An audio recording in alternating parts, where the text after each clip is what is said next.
Good morning and grand bloomin' risings to you. Welcome to episode 50 of Wake Up with Sonia Poulton. And guess it is Friday, the 15th of November, 2024, and it is bang on 9 a.m. GM. I'm absolutely thrilled to be here with you. I see you all in the comments. 50, I know, right? Whoop, whoop, soul sound. Absolutely. Of course, say hello to my two glorious mods in the comments, Crazy Bunny and Soul Sound. Yes, people, we made it to episode 50 without any major dramas. Thank you, Soul Sound. I appreciate that. Good morning, Marcuson and Paul and Merv and Silence and Crone and Teresa and Katie and Jacqueline and Jackie. And I saw, and Stan, good morning to you. I saw a newbie in the comments. Good morning. Yes, Diane, are you great to make a live show? Welcome, Diane. You are more than welcome to join the live stream and the Wake Up fam. How lovely to be here with you on this, say it quietly, full moon day. Hands up. Who was awake at stupid o'clock today? Because I know I was, and I know some of our viewers were, because they were contacting me, because it's like that, isn't it? Sometimes when you have a full moon. Thank you for your incredible support as ever. Everything that I do here is as a consequence of some wonderful backing from some wonderful people. So what a busy week this has been. Overnight, Robert F. Kennedy Jr. has been announced as now being in charge of America's health, which could literally change the game here, right here on YouTube, because they follow the medical rules of the American government, which is why we have all been cowed into silence regarding health since C-19. So whoop, whoop for that. I am thrilled about that appointment. Yes, I am. And the Archbishop of Canterbury has resigned because he did nothing about a nonce in the Church of England. And King Charles opened 2 food banks yesterday to make himself feel better for his birthday, no doubt. And was former One Direction star Liam Payne's toxicology report misleading? And I see that there was an application this week for someone to use posthumous eggs. So basically, a mother wanted to use the eggs of her dead daughter for a surrogacy. And I'm actually pleased to say that was denied. I'm sure the mother is absolutely heartbroken and grieving, but no, just no.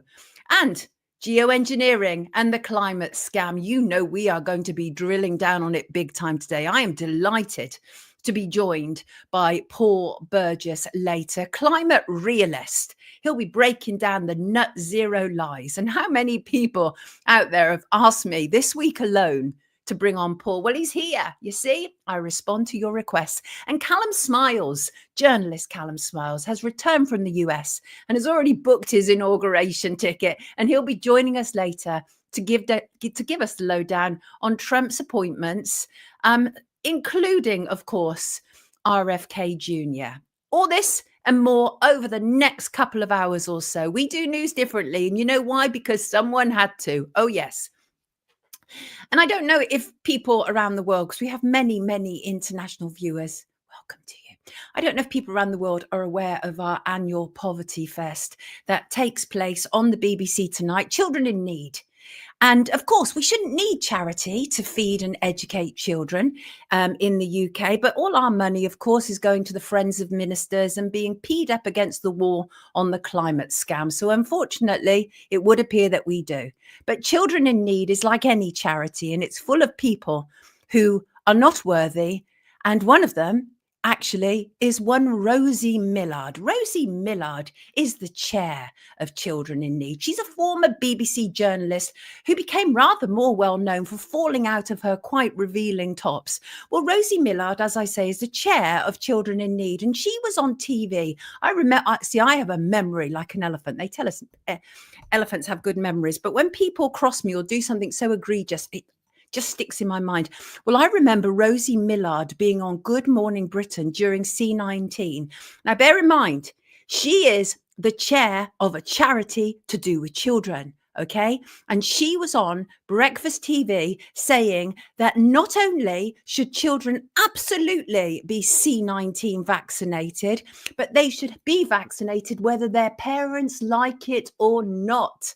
That is the kind of chair who runs children's charities in the UK. Next to NSPCC, like completely whatless, useless charities when it comes down to protecting children. Oh, yes. But BBC Children they make a fortune, you know. They made £46 million last year alone. Yes, they did. And what do they do with that money? Because we know that the other one, Comic Relief, they had used some of the charity money to invest in arms and tobacco. So, and that's a BBC charity as well. Shock, shock, shock, shock. I'm already getting cross, people. And can I say that people have asked me to invite Dr. Mike Yeadon on here, but I can't at the moment because YouTube rules, and it will literally finish my account if I do, because Mike obviously talks about things that would be considered medical misinformation currently on YouTube, but now under RFK Jr., who knows? I may be able to invite him on, and I'd be delighted to. And thank you for all of your wonderful, wonderful suggestions. Remember, I said we're going to do some mugs, right? We're going to start off with some mugs. And mugs are currently being organised by the lovely Susanna and Mark, who I had the pleasure to meet earlier this year at an event. And then last Saturday for breakfast, we started with a general one that is not dedicated to the breakfast show. But I have picked the question the narrative suggestion from a viewer on Monday's live stream. Can anyone remember who that was? They are definitely getting a free mug from me. Anybody out there remember who said that on Monday? How are you all?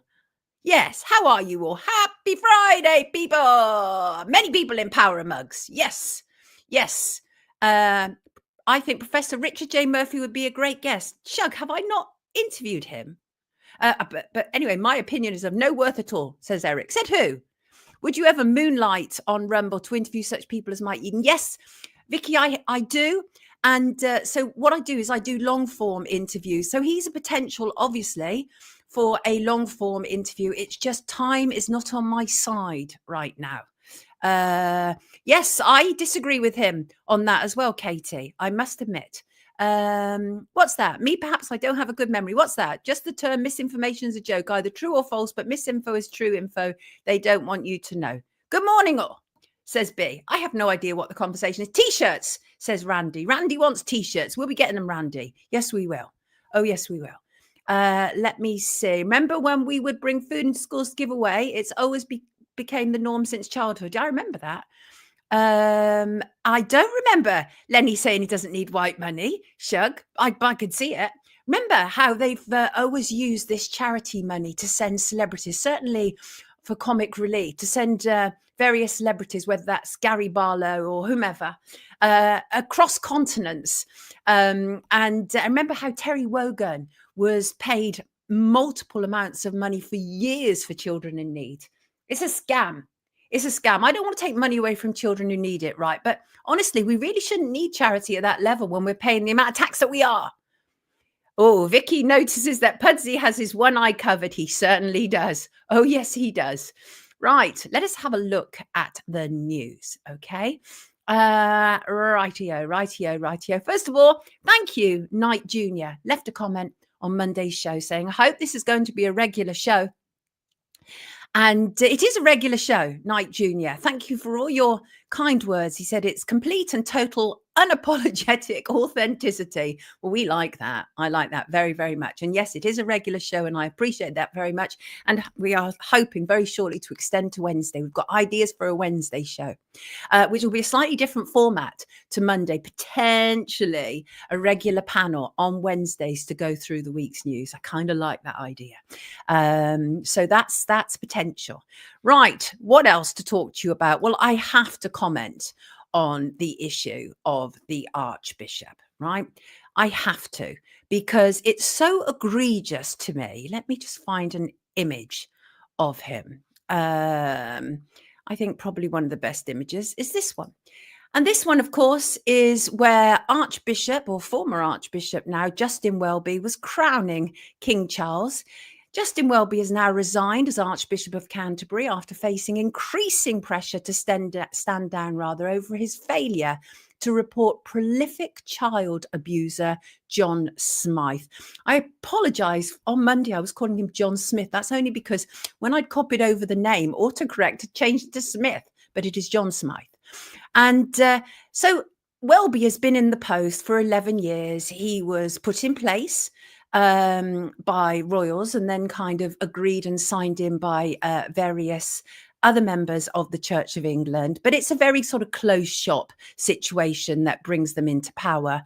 And honestly, I think one of the most egregious things that has come out of it is the fact, well, and I know this anyway, because I obviously followed the child abuse inquiry, but the fact is we don't have any decent mandatory reporting of child abuse in this country. It was promised that we would have mandated reporters, which is what they've got in the States. And that is people who, when they are told that a child is being abused or there is a safeguarding risk, they are mandated to report it. And that was promised. And that has failed to materialize. And please bear in mind that nearly £200 million was spent on the child abuse inquiry, and we are still failing to protect children. So Justin Welby resigned. I think he should have been sacked. I think he should be subject to a police investigation and potential charges. And he resigned. He's the most senior bishop, of course, within the Church of England.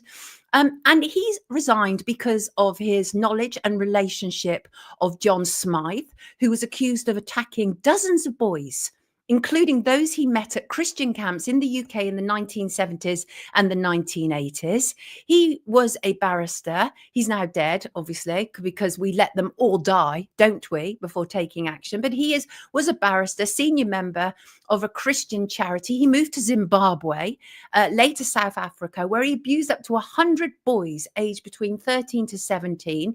There were unaccounted for at least one unaccounted for death of a young boy on his watch. And all of this follows the Making report last week, which clearly showed that Justin Welby had a great deal of knowledge about what had happened regarding Smyth. Now, Justin Welby cannot be held responsible for what Smyth did before Justin Welby became Archbishop of Canterbury. What he can be held accountable for is what he has known since the 70s and what he has known since 2013, when apparently he actually talked with police. And there's still been a real failure, a real kind of very dismissive towards the survivors of this man. And the thing is, Smyth was given the real kind of go ahead to go across all these kind of Christian camps and work with children. And I thought it was really interesting to look at some of the responses to Justin Welby. And this was prior to resigning. And one of them, of course, was Keir Starmer. Now, Keir Starmer is a man who, you know, has a strange relationship with morality, as we often discover around here. And he said that victims of Smyth had been failed very, very badly, but would not comment when asked whether the Archbishop should quit. I wonder why that could be. Well, now let me just go back to 2013. In 2013, Welby said he informed police about the Smyth cover-up. Any charges would have to have been agreed with the Crown Prosecution Service at the time, and that did not happen despite how prolific Smyth was. Now, who was the director of public prosecutions at that time? The Director of Public Prosecutions is the person who heads up the CPS and who decides on charging when it comes to criminal charges. Why? It was none other than the Prime Minister, Sir Keir Rodney Starmer. He seems to have his prints over much of this stuff, doesn't he? And as anybody around here knows, I have absolutely no time for this man whatsoever. Voted in on less than 20% of the votes. And yet he writes his tweets from the whole of the country, whether that's wishing happy birthday to Charles or whomever. He does not represent me. He does not speak for me. And the thing is that Charles has a tremendous relationship with Justin Welby. He considers Justin Welby his deep spiritual advisor. Justin Welby has been involved when Charles was having problems with his son, Harry. Oh, yes. And by the way, Charles absolutely knew that there was a problem with Justin Welby knowing about Smyth before Charles decided to make him the Knight of the Grand Cross of the Royal Victorian Order in the New Year honours. And so there, of course, is Welby. He's just crowning Charles. Isn't it a sorry sight, really? A sorry sight. And this is Charles bestowing an award on Welby. It's all very circular and really quite nasty. And so I don't think that Justin Welby should have been allowed the opportunity to resign. I think he should have been absolutely booted out unceremoniously. And I think not to do so is a continued up yours to children and the safeguarding and safety of children. Let me see. He wrote letters of recommendation for him. Honours should be banned, said Ray J. Rodney, you plonker, says Emma. And nonsense are all over the place, says Halo. Yes, indeed, it would appear that is the case, really. And I think what's also interesting, of course, is some of the people who rush to defend Welby, right? Because you can tell a man by the people who defend him, I feel. And one of them was Brenda Cox. Brenda. That's an interesting little slip going on there. Brendan Cox, rather, husband of murdered MP Joe Cox, a man with his own unsavoury past, actually, having previously faced allegations of sexual assault at Harvard University in 2015 and further reports of inappropriate behaviour while he worked at the Save the Children charity. In 2018, Brendan Cox was forced to quit 2 charities he had set up in memory of his wife after details of his unsavoury past surfaced. Mr. Cox apologised for the hurt and offence caused by his past behaviour. In a statement, he said, "While I do not accept the allegations contained in the 2015 complaint to the police in Cambridge, Massachusetts, I do acknowledge and understand that during my time at Save the Children, I made mistakes."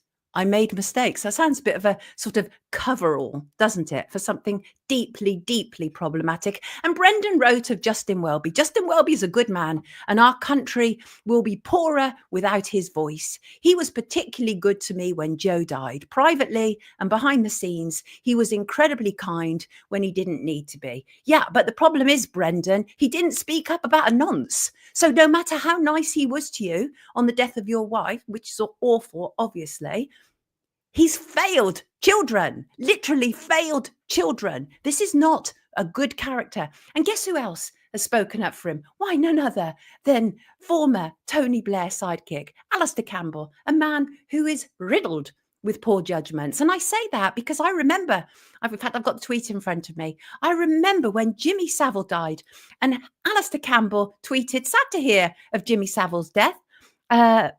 Let me just get that a bit bigger so I can read it. "Sad to hear of Jimmy Savile's death.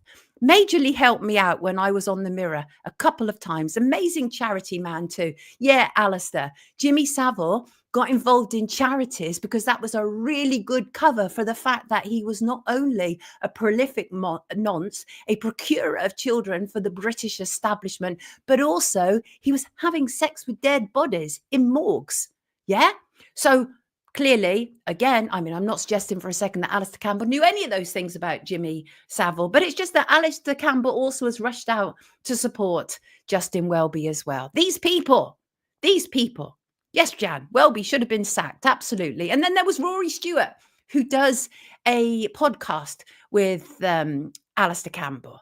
And Rory Stewart was very upset about Justin Welby as well. Remember, Rory Stewart couldn't understand how Trump won last week because these people are so out of touch. They're so out of touch. They don't understand that when Trump won, it wasn't so much an embrace of him, but a rejection of everything that people like Alistair Campbell and Rory Stewart stand for. Yes, that whole kind of woke argument. And I see that Alistair Campbell would dare to get himself involved in the whole gender argument this week, right? The fact is, I'm going to read that comment in a second, June. That's a good one. What did I just say there? I've just forgotten already because I just saw June's comment and it's a good one. And I just literally, it doesn't matter. Yes, they had a meltdown, didn't they? Anyway, Rory Stewart and Alistair Campbell. Anyway, none of them can be trusted. Their judgment is absolutely appalling. They're completely out of touch. Oh yeah, that's what I was saying was Alistair Campbell decided to get himself involved in the whole gender debate this week. Where have you been, mate? Where have you been? Men have been forcing themselves into women's spaces for an awful long time, and suddenly Alistair Campbell steps in and wants kind of like less heat. You know what, Alistair Campbell, you can off, and when you get there, you can off again, right? We don't need people like you. We absolutely don't. And June, the reason that I went off track was because I think that is a really important comment you've just made there. Don't assume Smyth stopped abusing boys when he went to Zimbabwe and South Africa. Who was protecting those children? Absolutely none of them. Absolutely none of them. And also, can I say that Sarah, lovely Sarah, wrote to me, and I think this ties in with what we're talking about here, and it's very interesting. Let me just remove this so it doesn't distract you. And Sarah wrote and said she had come across something interesting on social media. And she said there was a man on Insta who was shouting about this hidden bill in Parliament regarding the Church of England. So I went onto the Parliament's bill and there it is. To be honest, I do not really understand it, but my gut instinct is there may be something in this. So I thought Sonia may know about it and explain it. Well, I'll give it my best shot, Sarah. So in light of what we're hearing this week and knowing what a fully blown establishment Archbishop Welby was and still is, this bill that Sarah found is called the De-establishment of the Church of England Bill.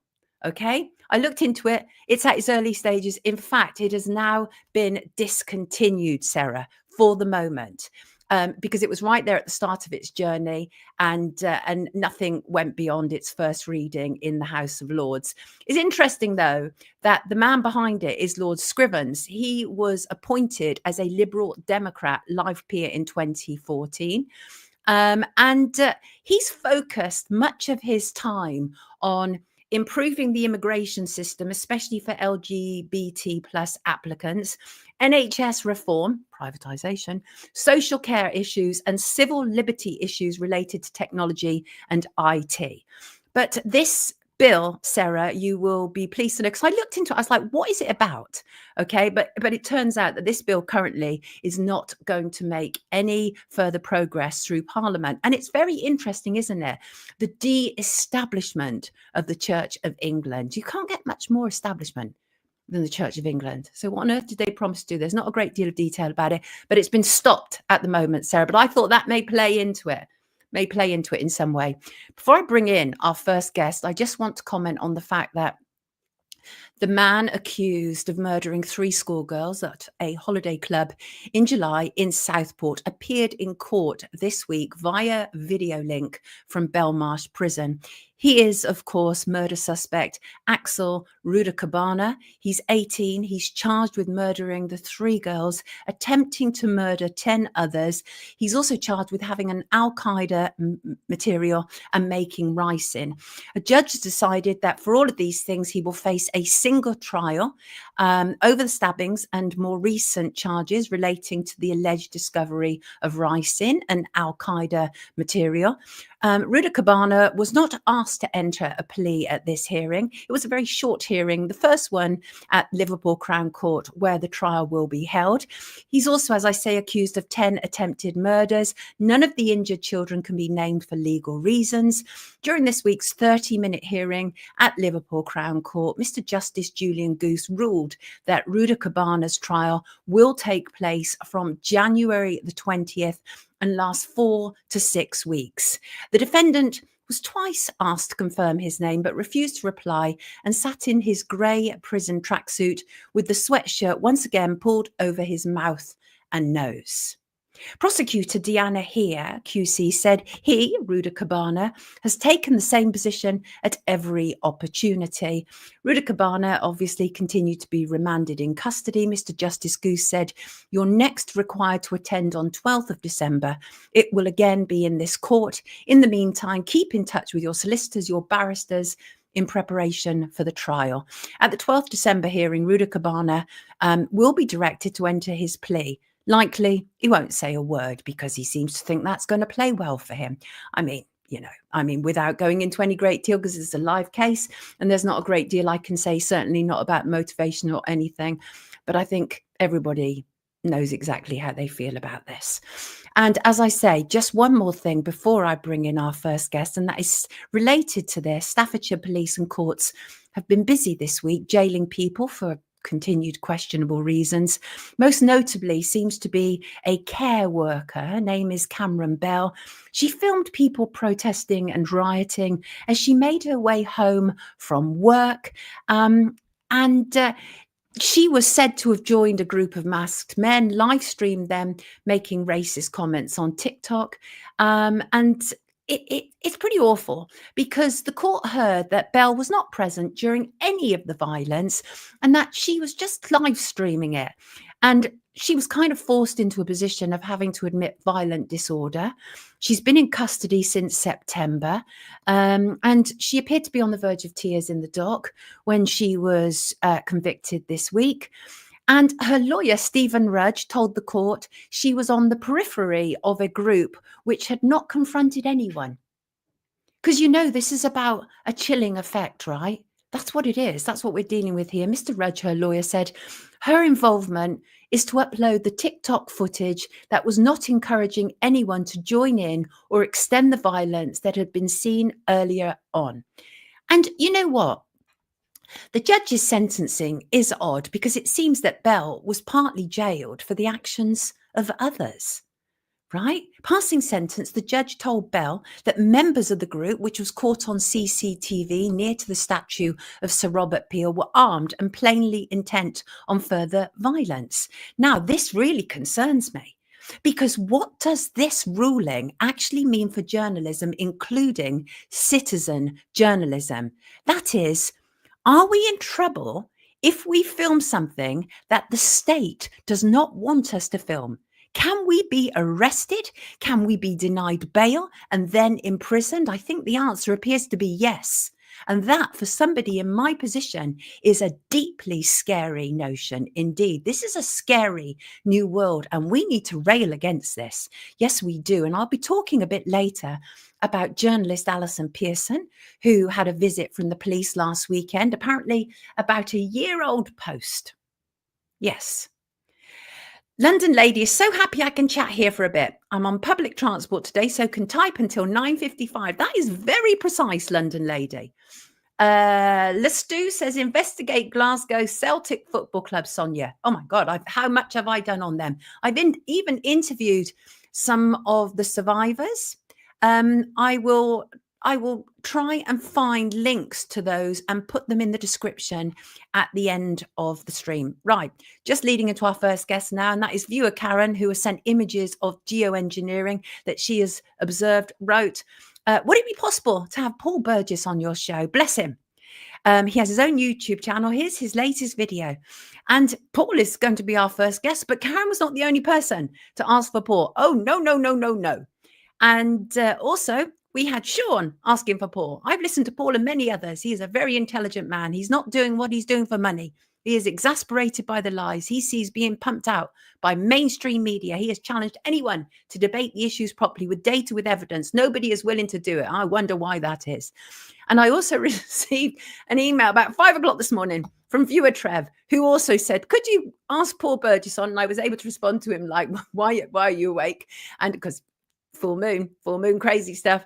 And also pointing out to him that Paul is indeed joining us today. And so without further ado, let's bring him in because he's here.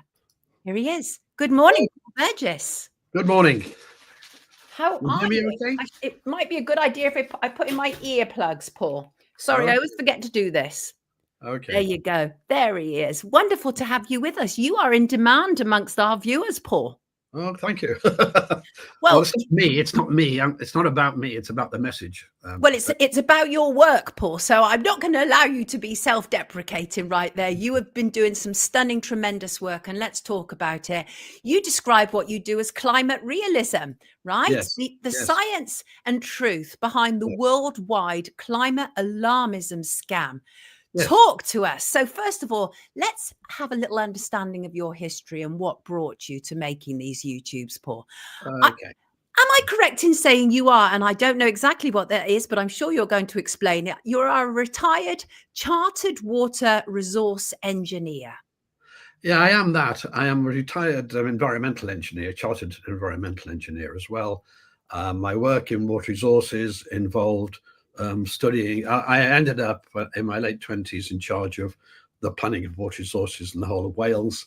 And I looked after everything from all the data, sewage into rivers, everything like that. And also I took part in quangos, government quangos representing Wales, which I managed to do away with the quango. I was quite proud of that one. And I was always a bit of a rebel, if you like. And I rose very rapidly in the ranks because everyone above me knew less than me, to put it bluntly. And so in doing that, I had to study the climate. I had to look at what's the probability of a 1,000-year flood? What's the probability of a drought?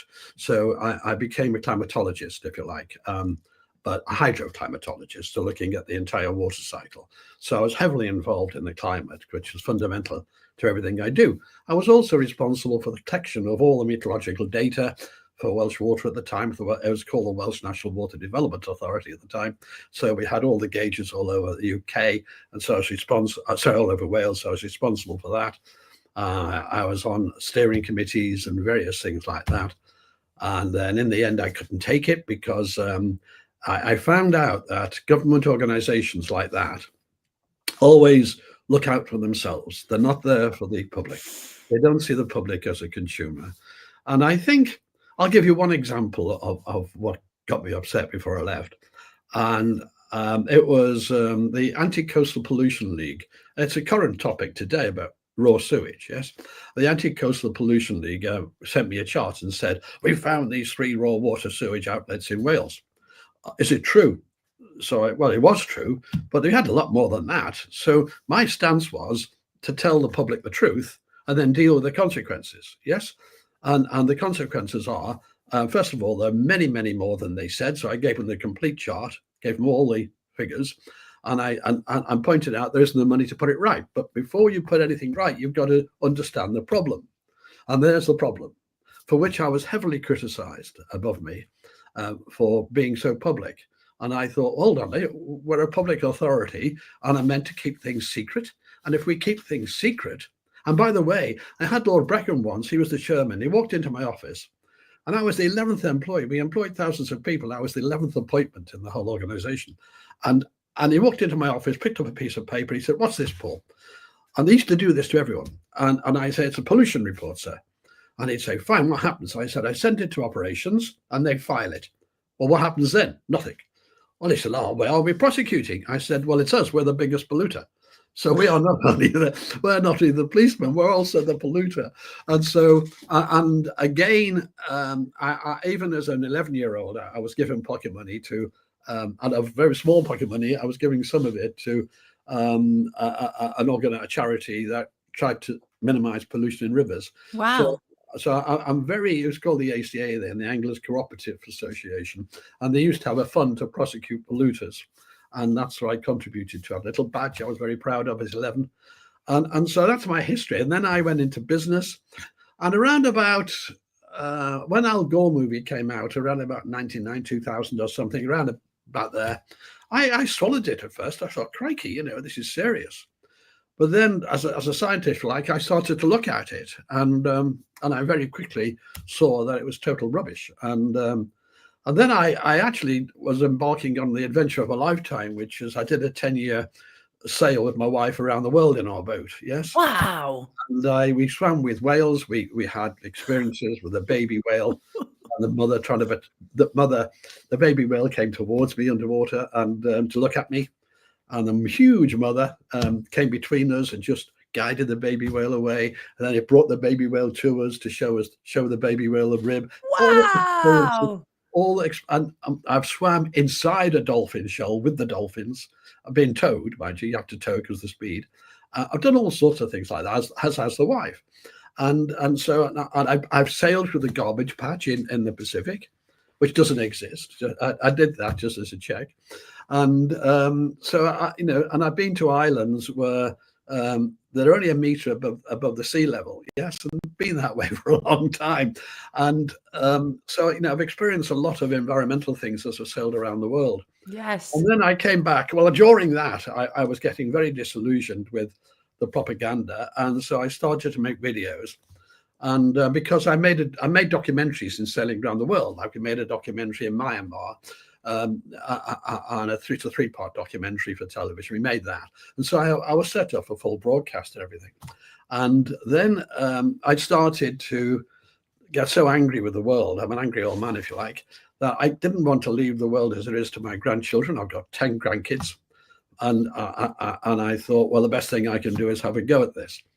And I now appear on GB News quite a lot for very short sessions, but I don't get the proper time, ever. And I try to get people to debate me, but they won't debate me. And recently, we had a very brave lady in Colchester, Rachel, who organises Cancel Watch. I know Rachel, yes. And we got together, and she tried to organise myself and a bloke called Ralph Ellis on our side. And she wanted 2 people to oppose us so we could have a public meeting. And the Green Party were invited. So the Green Party said, oh, we need 16 on our side. Oh. And so Rachel said, why? Well, that's to balance, because the consensus business, which doesn't exist in science. And she said, it's fine, you can have 16 on your side, providing we have half the time. Oh, no, we've got to have 90% of the time. That's not a debate, you know? And so I was invited to speak in the Romanian Parliament and things like that, which was interesting. And I've spoken in the House of Commons in a committee room. Andrew Bridgen invited us to that one. And so on. So all I'm doing, it isn't me, it's a message again. And I don't make any money out of this. I mean, I lose money, actually.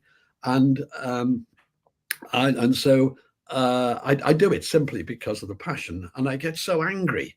I think it's an anger or a frustration. I think it's justified anger. And also, I think, so you are absolutely tailor-made for this. It's almost like you have been created for this argument, isn't it, Paul? And I think that's absolutely wonderful. They're saying in the comments, they are familiar with you. What was that? Paul destroyed Jim Dale on GB News, says Rock Lover.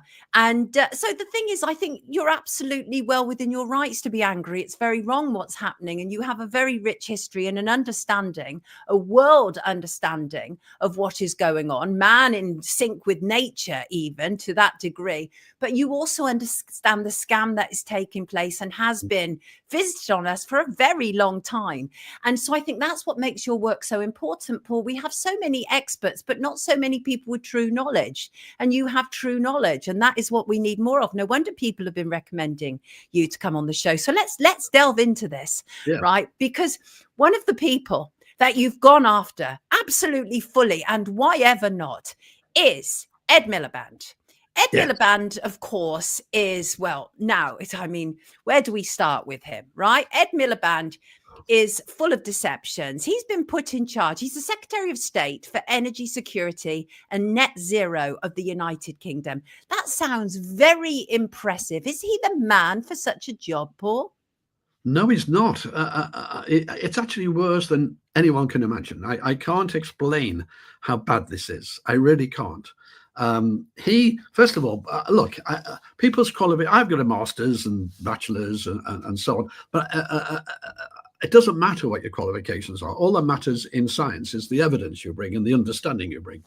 And so there are 2 things in science I don't accept. I always start my talk with them. One is appeals to authority. You know, this person says this, therefore it's right. That is not how science works. And the second thing is consensus. Consensus doesn't exist. Einstein, when he came up with the theory of relativity, had 100 scientists writing in the newspapers, even had a book against him. And he said, well, why do you need 100? Why don't you just have one, give the evidence? Yes. And so consensus doesn't exist. But with Ed Miliband, he has no background technically at all. But it's very obvious he doesn't. So, but he's the word has to be lying. Either he's lying or he's an idiot. I mean, well, it could be both. It could be both, right? It could be both, I suppose, yeah. So you're quite right. That's a woman's common sense there. It could be both. And it just puzzles me because my dream would be to debate him, by the way, but he wouldn't survive a few seconds. Oh, absolutely not. I saw the clip of him talking to Breakfast TV because, of course, he's been at COP29 this week. Yes. For those who aren't familiar what COP is, it's the United Nations Climate Change Conference, more commonly known as COP29. It's in Azerbaijan from the 11th to the 22nd of November. You're not impressed with what's going on there, are you, Paul? No. It starts off with the UN Secretary General saying, and I've done a video on this. I did a video yesterday in one day because I was so angry about it. But it starts off with him saying, you've got to pay now. The West, the developed countries have got to pay now. Otherwise, we're going to hit 1.5C since Little Ice Age, if you like, since 1850 and the Industrial Revolution. We're going to hit 1.5C unless you've got to pay. And what they're after is $1 trillion a year to the underdeveloped countries. You've got to pay to stop this. 2 points straight away. One is, according to them that I put on screen, we're at 1.4 already. So he's only talking about 0.1, and then suddenly the world stops. Yes, that is absurd. And secondly, I don't even know this, but the World Bank are responsible for doing a lot of the grants for green energy, and they've just managed to lose, listen to this, on green funds, $41 billion unaccounted for. They don't know who it went to, they don't know how much went to each one, and they don't know what it was for. $41 billion just gone. Yes. And I did a video on that as well. So, I mean, Andrew Bridgen actually asked me to do that particular video. And so I just can't believe how bad this is. So then there's been a report by NESO, which is the National something for managing electricity. And yes, this was reconstituted. It was bought from the National Grid. And the National Grid's not public, by the way. It's a company funded by BlackRock and everybody. Yes, you know, all the big companies fund it, a private monopoly. So, for example, the National Grid is the only person and the only authority allowed to put up pylons. Yes, so it's a lovely business where you've got no competition. Yeah, that's number one there. But this NESO organization is 75% under the control of Ed Miliband, but he keeps saying it's independent. Well, so it was Ed Miliband's independent report to his own department. Yes, that's what we're dealing with here, right? And well, that is part of it. Yes, go on. But then the report, people had a problem. Now, if you've got a nutter, which Ed Miliband is, and I've got no respect for the man at all. Me either. No. And if you have that, you say to this new department, give me a report. They've got a problem because anyone actually looking at it knows it's nuts. Yes. So what they've done is they produced a report and put in things like this to cover their behinds. They put in things like, oh, we've got to keep all the gas stations because the truth is that there is, and this is a key message for everyone listening, there is no such thing as long-term energy storage. It doesn't exist. I was the water resource engineer up in North Wales when Norwich was built, which is a pump storage. Now that has 9.1 gigawatt hours of storage. We need today we'd probably need about 7,500 gigawatt hours to back up just one 9-day period, and that's not the worst. So in that, I take a 9-day period, less we had no wind in 2018, but we've had a 20-day period since then. But on the 9-day period, 7,200. So these are the numbers: 7,200 needed, and we have 9.1. But we're going to build a big one in Scotland for 30. So let's call it 40. Okay, we're going to get 40, and we need 7,200. That is how out of focus this is. Or batteries. Let's take batteries. The biggest one. Good one. Yeah.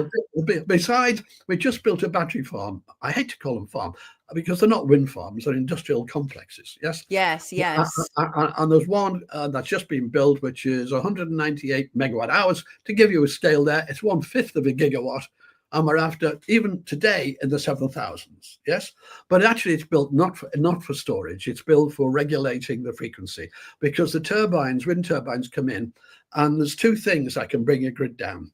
First of all, national grid has to be in balance with the amount of energy it's doing. It has to be in balance.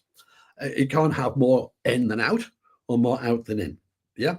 And secondly, it needs the same frequency. So the frequency of electricity has to be. And so there's different ways of doing that. One is flywheels and one is batteries and things. So they can use them for doing that. So, and then he will call it storage. And so how do you think I feel looking at a man who it's a bit like having a water pistol and going to a fire, saying, I can help, I've got a solution, and aiming the child's water pistol at the fire. It's like that. Yes. You only have to look at the numbers. So that when I started that off years ago, I started that video. I called it "No one's doing the numbers." Just look at the numbers. Right. Because we can tell a tremendous amount from numbers. We absolutely can. So this report, of course, for anybody who's not familiar with NESO, it stands for the National Energy Systems Operator. It is, as we've said, an organisation set up by Ed Miliband, who also happens to be in charge of that government department.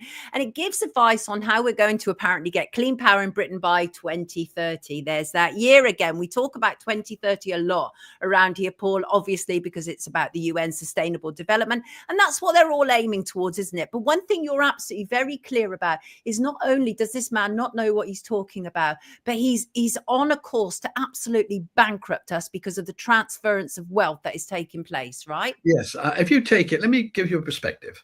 There's a thing called carbon capture and storage. And what you do is you either capture the carbon from a source, such as a gas plant, but that can reduce the energy from the gas plant. You have to be very careful doing it. And that's why this new report says you've got to keep every single gas station open that's not burying the CO2. So in other words, the report says you've got to keep all the gas stations open, even now. That never mind the future increased electricity under the plan, even now. And so it's very clear on that. And so the report, it just goes against everything he's talking about. It's as if he's ignored it. But it's going to bankrupt us. And it's £22 billion is being put into burying CO2.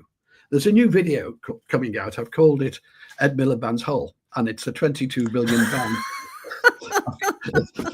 I've got him digging the hole at the beginning. I'm glad you've clarified what that is exactly. Yeah, with all that attention, with all the £22 billion going in. Now consider that's over the next 10 years or so.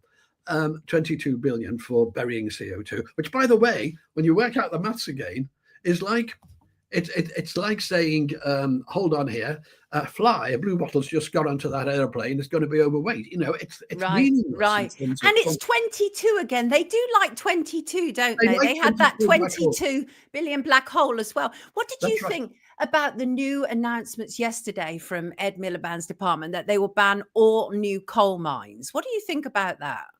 Well, again, the latest coal mine they tried to get going was to supply our steel industry, but that was solved by doing away with it. Right? They did away with the steel industry. Right. Now, I don't know if people understand this, but the steel industry we've done away with makes proper steel. Now, in the engineering part of my brain, I know that when you design, and I've done it, design bridges and various things, when you design things, you've got to know exactly what that steel can do, what tensile strength you can put on it. Now, that's proper steel, if you like. That's what we've done away with in Port Talbot. What you can have is you can take all the scrap steel and just have cheap thing. Well, you don't need structural integrity. You can't use it for proper engineering. You use it for where the actual strength is not important. And we can't survive without structural steel. So now we have to import it. And by the way, the CO2 footprint's much bigger. If I had to say one thing on this interview I want to get across, though, it's this. More CO2 is good. This whole thing about CO2 is wrong. More CO2 is good. The world's got record plant growth now, record crops, record rice yields, record cereal yields, and CO2 is responsible for that, along with fertilizer from oil and gas. I think that's a really important point to make, because we're constantly being told that CO2 is our enemy, right? We're being told that, which is why they say they want to get rid of cattle and everything. Paul, give us your take on their push for heat pumps. What are your thoughts about that? All right, if you take a heat pump, the technical part comes in here. Heat pumps only produce heat at about 40 degrees centigrade. Your normal radiator, and if it's going, if you put your hand on it, you won't be able to keep it there. It's about 73 degrees centigrade. Yes. So to get the same heat into your house as a heat pump, you have to have more than double the radiators to get the same heat into your house. That's a simple, undisputable fact. So the number one thing is people don't have space around the house. It's 220%. So you have to multiply the radiator space you've got now by 2.2 to get what you need. Yes, you have to have it at 120%. Now you can't do that. So if you can do underfloor heating, but you don't need to do that in a new house. You can't rip up upstairs and downstairs. Right. So first of all, it doesn't apply to that. So secondly, and there's no need for it, of course. Don't forget that there's no need for any of this, because CO2 is we're made of carbon. We're 20% carbon ourselves. Right. And by the way, all the plants today are in a CO2 drought. Nearly all of them, nearly all, evolved in CO2 levels 3, 4, 5 times what they are today. Right. So Right. they're actually starving of CO2, which is why you give them, all the deserts are getting smaller. And believe it or not, some environmentalists have now complained that the deserts are getting smaller and we're using the ecology. And the reason is you need less water when you have more CO2, because the little holes called stomata in the plants, they are smaller and they let out less moisture. So less water is needed, the more CO2 you give, hence the encroachment on our deserts. Everything you're being told, everything on the alarmism is wrong. It's a lie. It's a lie. But And you know who, yes, go on. You know who agrees with me? Who? And this is the IPCC. You see, the IPCC in their scientific reports for the latest AR6 state that they've found no signal, this amazes people, no signal of mankind's influence in storms of all types, in droughts of all types, hurricanes, you name it, and ice flows, all sorts of things, in avalanches, no signal of mankind. So on my videos, I often show IPCC table 1212. So how come the IPCC also say the opposite about the alarmism? And the reason is there's a scientific report, 4,000, 5,000 pages. They're the scientists. And then they put a representative from each of the 180 odd governments into a room, and every sentence in their report they write, they have to agree to. They have a red and green light against each one as they agree. And they are political. And that political movement is about transfer of wealth from the developed world to the underdeveloped world. And the funny part is, we're not doing them a favor by giving them green funds. So in Africa, the World Bank will not lend you money for a coal mine, but they will lend you money, even though they lose it, they'll lend you money for a wind farm. But the wind farm's intermittent and it doesn't help them. So, Paul, is this because they're all captured and they are all part of it? Are there genuine people, do you think, within that system who actually believe what they're doing? Or do you think they really do know the truth? I mean, it's a difficult one, isn't it? I mean, I went on GB News about turbulence, the increase in air turbulence, but there isn't. So all I did, because in science, no matter how clever you are, no matter how brilliant your idea is, if it doesn't agree with the real world, you're wrong. The real world's right. You've got it wrong. All science is trying to explain how the world works. And I went on and showed this graph of, no, there's no increase in air turbulence because it's monitored. Yep. And I had a university professor attack me from, what was it? Reading University. And he went on Facebook and said, Paul's far right and this and this and this. A lot of things actually aren't true. And then a lot of people said, okay, let's discuss this. And he blocked every person who tried to discuss the evidence. Blocked Pathetic. So I made a whole video about him. I made a whole video about him. Of course you did. A professor who won't debate, won't discuss the evidence, just does ad hominem attacks on me, yes, and so on. That's how it works. So my question is, what world is he in? Because he's done a little bit of research in a model, not the real world, in a model, saying, and can get this glorious alarmism spread around the world, so it goes on American TV and that. And his claim to fame on his website was that 2 people had actually retweeted him. And one of them was big whoop. 2 famous pop stars, Yes. And what sort of criteria is that, mate? Well, I think Jackie sums it up really, and that is when they call you names, you're over the target, Paul, and you are over the target. And the thing is, what I like about people like us as we're reaching our maturity is that we get to a point where we don't care, right? It's like the most important thing is actually saying what needs to be said. And as you say, for your your relatives, for the children who are coming after you. This is what we need to be fighting for right now. So here's the thing, Paul, right, is that given that we know it's absolute nonsense, it's a scam that's taking place, what can we do about it? Because they're spending money that literally, we are facing a literal crisis where our elderly are facing whether they should eat or heat this winter, and money is being absolutely peed up against the wall here. What can we do as people? Because I don't want to feel helpless. Right, 2 things, right? Well, I realise that, and because I'm on television quite a lot, I sit in the green room, and because of the trains, I get an hour and a half more normally in the green room. So I meet ex-foreign ministers and things like this, and all it does is depress me about how stupid they are. But I realise I'm not going to change central government. I realise that. Yes. So what you've got to do is get it from the ground up. And so people like Rachel of Colchester, what she's doing, changing the council. Like yesterday, we had a big breakthrough. The little subcommittee, I was asked to make a 3-minute video on it, and she used that and gave a speech yesterday at the council meeting for 5 minutes. And it's resulted in that council meeting later on the day actually stopping or saying, we've got to re-examine whether it's a climate emergency or not. Love that. That was Rachel's work, really. And that's brilliant. So, but she had myself, Ralph Ellis, William Happer, who was a famous scientist, scientific advisor to 3 presidents, yes? She had him, she had another one who's an IPCC reviewer, all ready to come on. We're only allowed 3 minutes each. So I made a 3-minute video for this, and they saw that yesterday. And it's actually stopped them in their tracks. Now, this won't carry on to the main committee because it's happens to be a liberal council, Liberal Party council, and so the chances of it surviving are nil. But we started there, and what I decided to do was help in the Isle of Man. Now, I did that because it's an independent country.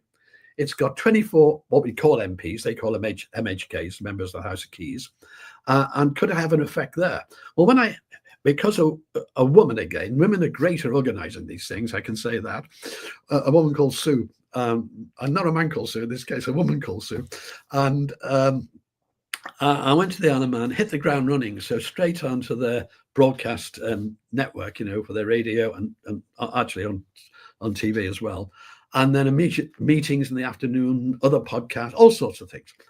But the first thing that met me was an attack again personally, pure venom. And before I got there, people are trying to have me banned.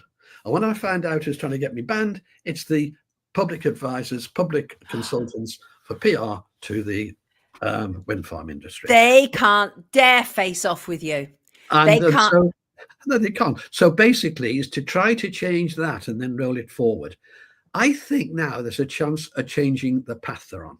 I think, I can't say we will win, but I think it's like it's a big log, a tree falling down, and you got a lot of you pushing against it, and it's just beginning to creak as if it's going to roll. And you have to do that from the bottom up. So I'm throwing my body at it. I really am. My wife thinks I'm totally nuts. Yeah. But I'm trying. Our loved ones often do, because they can't necessarily see what's driving us completely. But I'm so glad that whatever is driving you as passionately as it is. You've been an absolute pleasure to have with us this morning, Paul. What do you want to leave with our viewers? I just want to leave with what goes wrong is people on my side often get it wrong because they assume, we got to do this. Let's do this differently. The answer is no. CO2 is not the problem. CO2 is a life gas. It's been much higher in the past. And when it was higher, the world had a much more abundant lifestyle. We today have world record crops, etc. All the things like storms, droughts, etc. Far more in the past than today. You're being told a lie. And that's why they can't dispute it. And that's why they won't debate. And I'm going to finish with Maggie Mac. We love you, Paul. Keep going. We're right behind you. Indeed, we are. Paul, you are a welcome guest on here anytime. Please come back again and join us. And what a brilliant guest suggestion, everybody. The remarkable Paul Burgess. Take good care of yourself, Paul. Lovely to hear you this morning. Bye-bye. Absolutely wonderful. We need more of this. People who just don't care anymore and don't care for all the right reasons. He is so cool, Hugh. He's so cool. Conspiracy theorists should be relabeled. What's that, Shug? Let me just, I've missed that. Oh, what on earth is going on? These comments are going so fast. You are welcome, Sean. Sean was one of the people who recommended Paul. Isn't he brilliant? Absolutely brilliant. Love that. I mean, it's just such knowledge. We need more of this. We absolutely need more of this.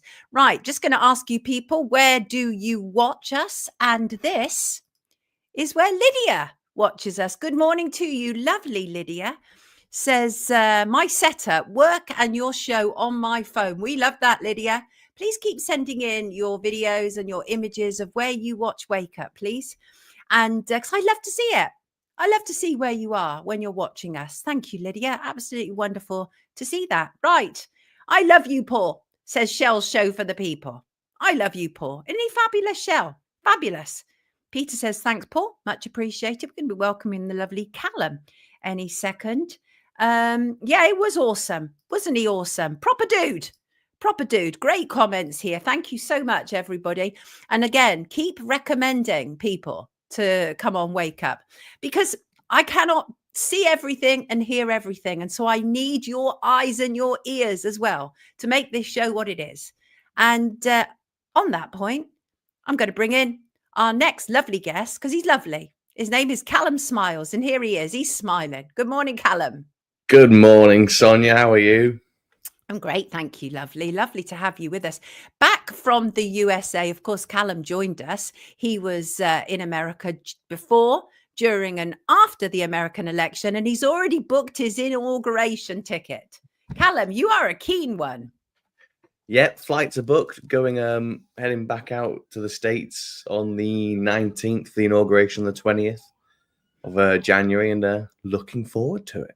Yeah, exciting. Some people had said to me, I'd gone to an event last week, and some people had said how much they loved the fact that you were able to report back from America, and you talked about the atmosphere that was at a rally, and you talked about how you could feel it in the streets and everything. And of course, we now know that all of the overinflated publicizing of Harris was literally just that. She was having to pay millions to these people to stand up and, like Megan Thee Stallion twerk on stage and everything, because of course that's what everybody wants to vote for. But so just give us an overview of your trip. You loved it, didn't you? Oh, it was brilliant. But, it's interesting there that you mentioned how she'd paid millions to all these people. She raised, I don't know if you saw, but she raised over $1 billion, and she still managed to overspend. So imagine if she had control of the country's economy. It'd be absolutely buggered. That's a good point. That's a really good point. But I mean, I think we were all quite astonished. When you look at the map, it really is astonishing how red the country is now, isn't it? So that tells us how the mainstream media, legacy media, had really worked to convince everybody that absolutely no way was Trump even a runner. But we've now seen the massive lies that were told to us. And I think that, do you think people have woken up even in the last week, Callum? Massively. Everyone out there that I'd speak to that was pro-Trump, which was a lot of people. And, as you can see now, that's kind of how the penny's fallen. They all mentioned how they think he'll win, and they all say, unless it's stolen again. So the whole kind of talking about election denying, as they like to call it, back 4 years ago, that was a big no-no. That was like being anti-vax. You couldn't do that in public. Right. Whereas now, being anti-vax is now the new cool. And talking about how they stole the election in 2020 is now the new normal. And sorry to use that term that we all hate, new normal. No, I know. I take your point. And actually, I want to lead into that, actually, because the appointment of Robert F. Kennedy Jr. overnight, which is quite phenomenal to America's health. Well, of course, you have Sky News, you have BBC News, all describing him as either anti-vax or a vaccine skeptic. They can't just say Robert Kennedy Jr., right? They have to seek to demonize him. Let's start talking about some of these appointments, and we have to kick off with Robert F. Kennedy Jr. because it's substantial. This man is now overseeing America's health, and what it could also mean, of course, which I said at the start of the show, is that could also change how we're able to report on YouTube, because YouTube follows what the American government says. So if you suddenly have Robert F. Kennedy, who's raising questions, which is not yet, so we still have to be careful on here, but if he's raising questions, this is a good move, isn't it? Oh, it's the move I'm most excited about. Right. I mean, and you know how immigration to me is a huge issue for countries in the West. But I think if you were to ask me which one is more important, I'd say this one just about pips it, because the West and the Anglosphere have become thick. We've become stupid. We've become weak. We've become lazy. And it's all down to one thing: what we put in our bodies. And there are things, that's I was looking at, I took a picture of a packet of Skittles when I was at Heathrow Airport They going are out. the worst. They are absolutely the worst, aren't And they? then I looked at a packet of Skittles in the US. Firstly, their packet was bigger. And secondly, the things that were on it, like, red 40, some of the things that are in, well, not even some, most of the things that are in there, and I use this term very loosely, food, are absolutely criminal. And it's making the population weak. It's making the population stupid. It's making the population subservient, which is why we've got into a position where we are now, because, they've literally engineered society through what we put in our bodies. So I think once he fixes all that in America, that's going to have a ripple effect into the West. And, well, I know technically we're East, but you know what I mean. But that's going to have such a ripple effect. I think people are going to start thinking for themselves more. People are going to question things. We're going to be smarter, and then that's going to have a knock-on effect with every other problem, and we'll fix other issues. It's so vital because he's literally going to be taking on big pharma and big food, right? These are no small tasks. And I do understand, I want to tackle the issue of Middle East in a short while, but I just want to focus just for a moment on what this could actually mean. I mean, that is the reality. Obviously, we know what we put on our skin and what we put in our body impacts our health. There is no doubt about that at all. And you just used that example of Skittles, right? And so this could really be a massive game changer, like in such a substantial way. And if that happens, I wonder, because one of the other things that's been said, let me just find it because I found this very, very interesting, is the whole idea that he will be potentially tackling what has happened during C-19. And again, Callum, we have to be incredibly careful because we're still stuck on the old YouTube rules. But if he does, do you think there is any possibility that people like Fauci could seriously face the consequences of their actions? Oh, it's a bit too early in the morning for me to get excited about that, Sonia. But I understand there are skeptics thinking, this is just, controlled opposition and how they're going to, this is just another way to control. Maybe that is true. I hope not. But I'm choosing to be optimistic and hopeful that it isn't.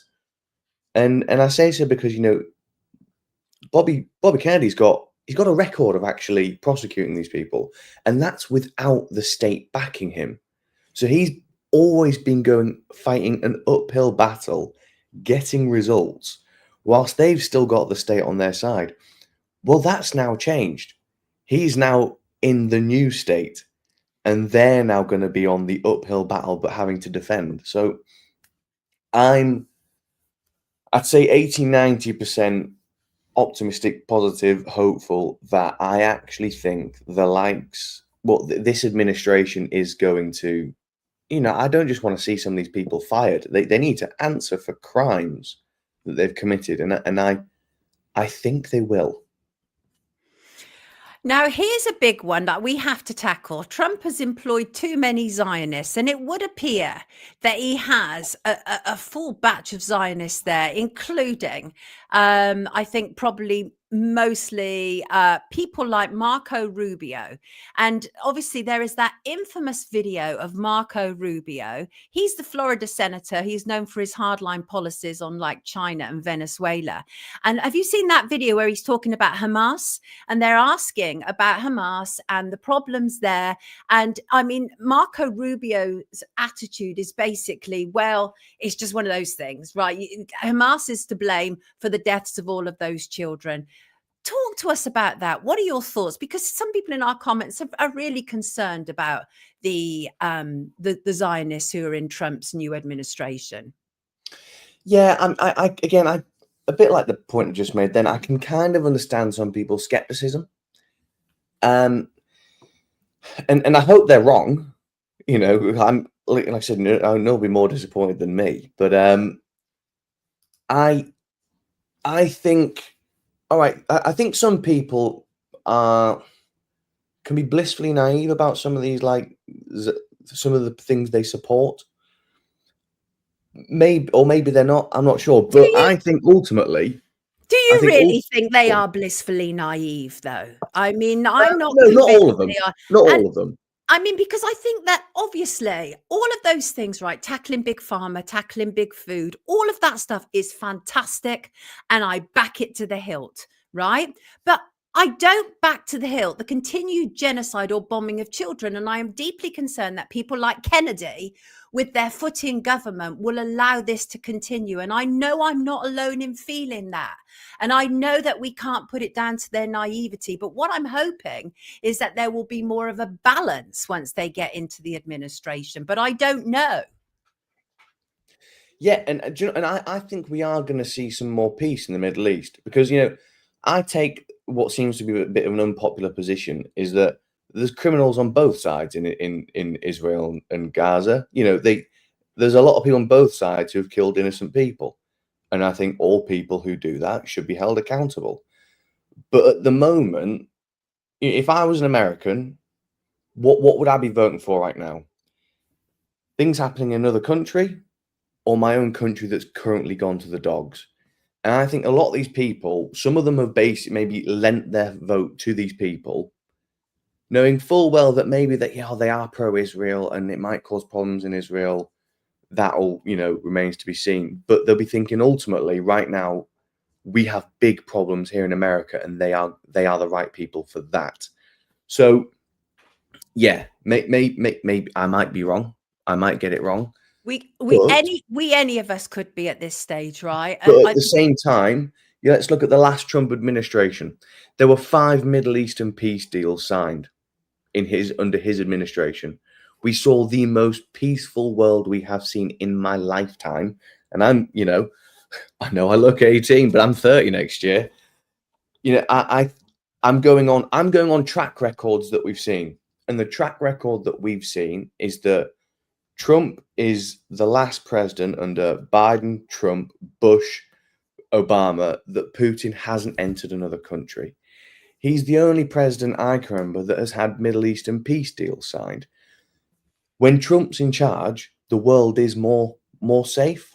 So if people are on board with his, and I think he's going to be smarter this time around. He had a lot of neocons under his administration last time around, but he was a young president. He's not been part of the political establishment.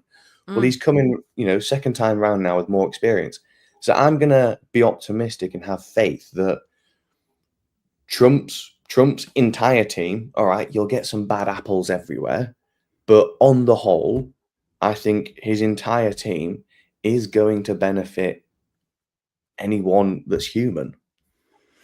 So, I mean, obviously, lots of mixed opinions going on here. Trump isn't a warmonger. Kennedy will be good for health. And then you have something like Eric saying Trump's a pushover. He's a businessman. And here you go. Putin have the Ukraine. And Trump. Well, he is a businessman. Right. He's a very good businessman. Yes. Yes. And the option might be now. So it might have to be that, what?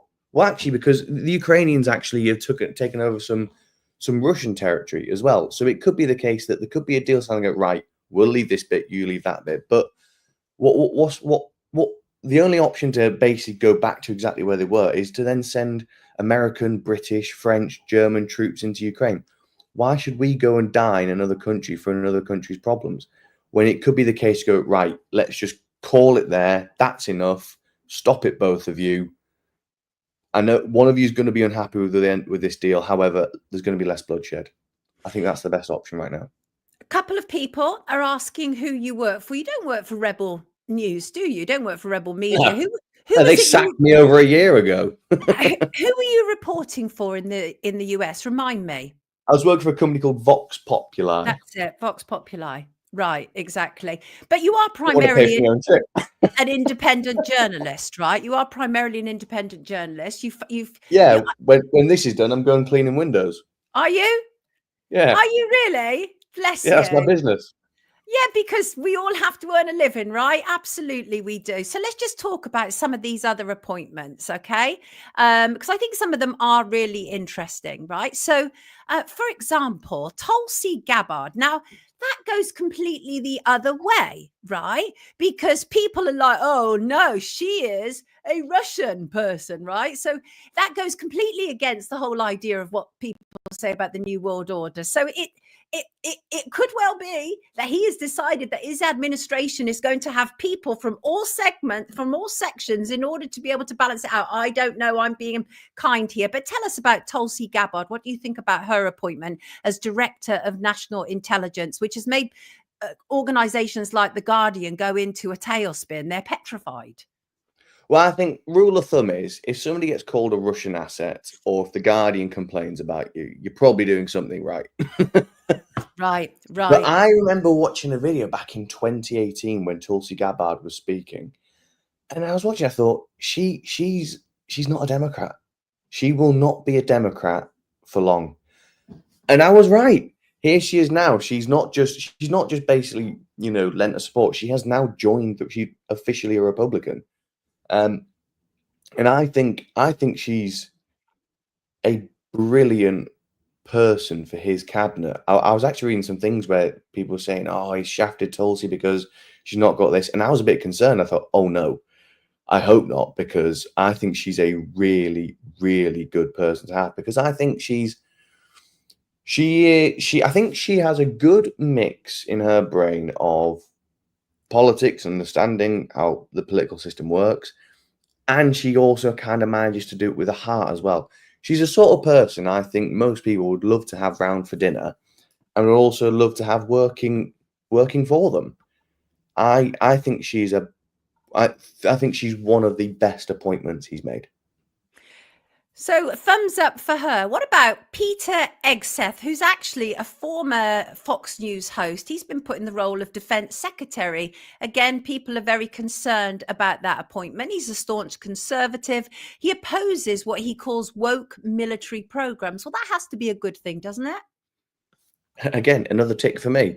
But it's interesting, isn't it, how they talk about how he's just a former Fox News presenter. Well, actually, no, he was in the army before that. He was Right. He's not just. He's an army veteran, isn't he? He's got military experience.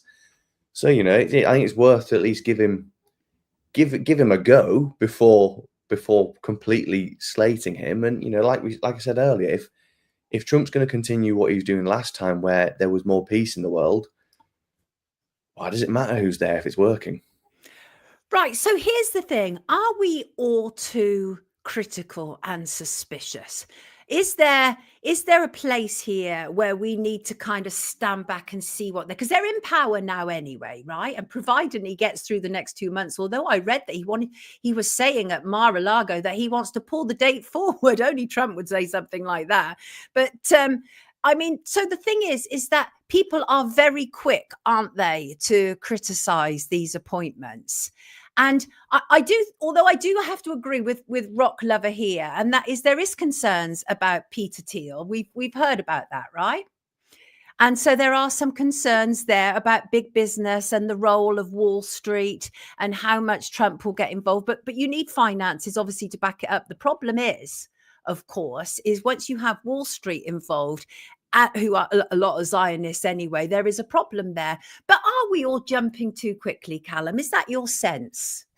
No, I would rather people were too critical and too suspicious than people were not. Because, look at all the problems we've got ourselves into in the past few years. That was from a mass population psychosis where people weren't critical of anything at all. So, yeah, yes. No, I'd rather people were critical and suspicious and then proven wrong.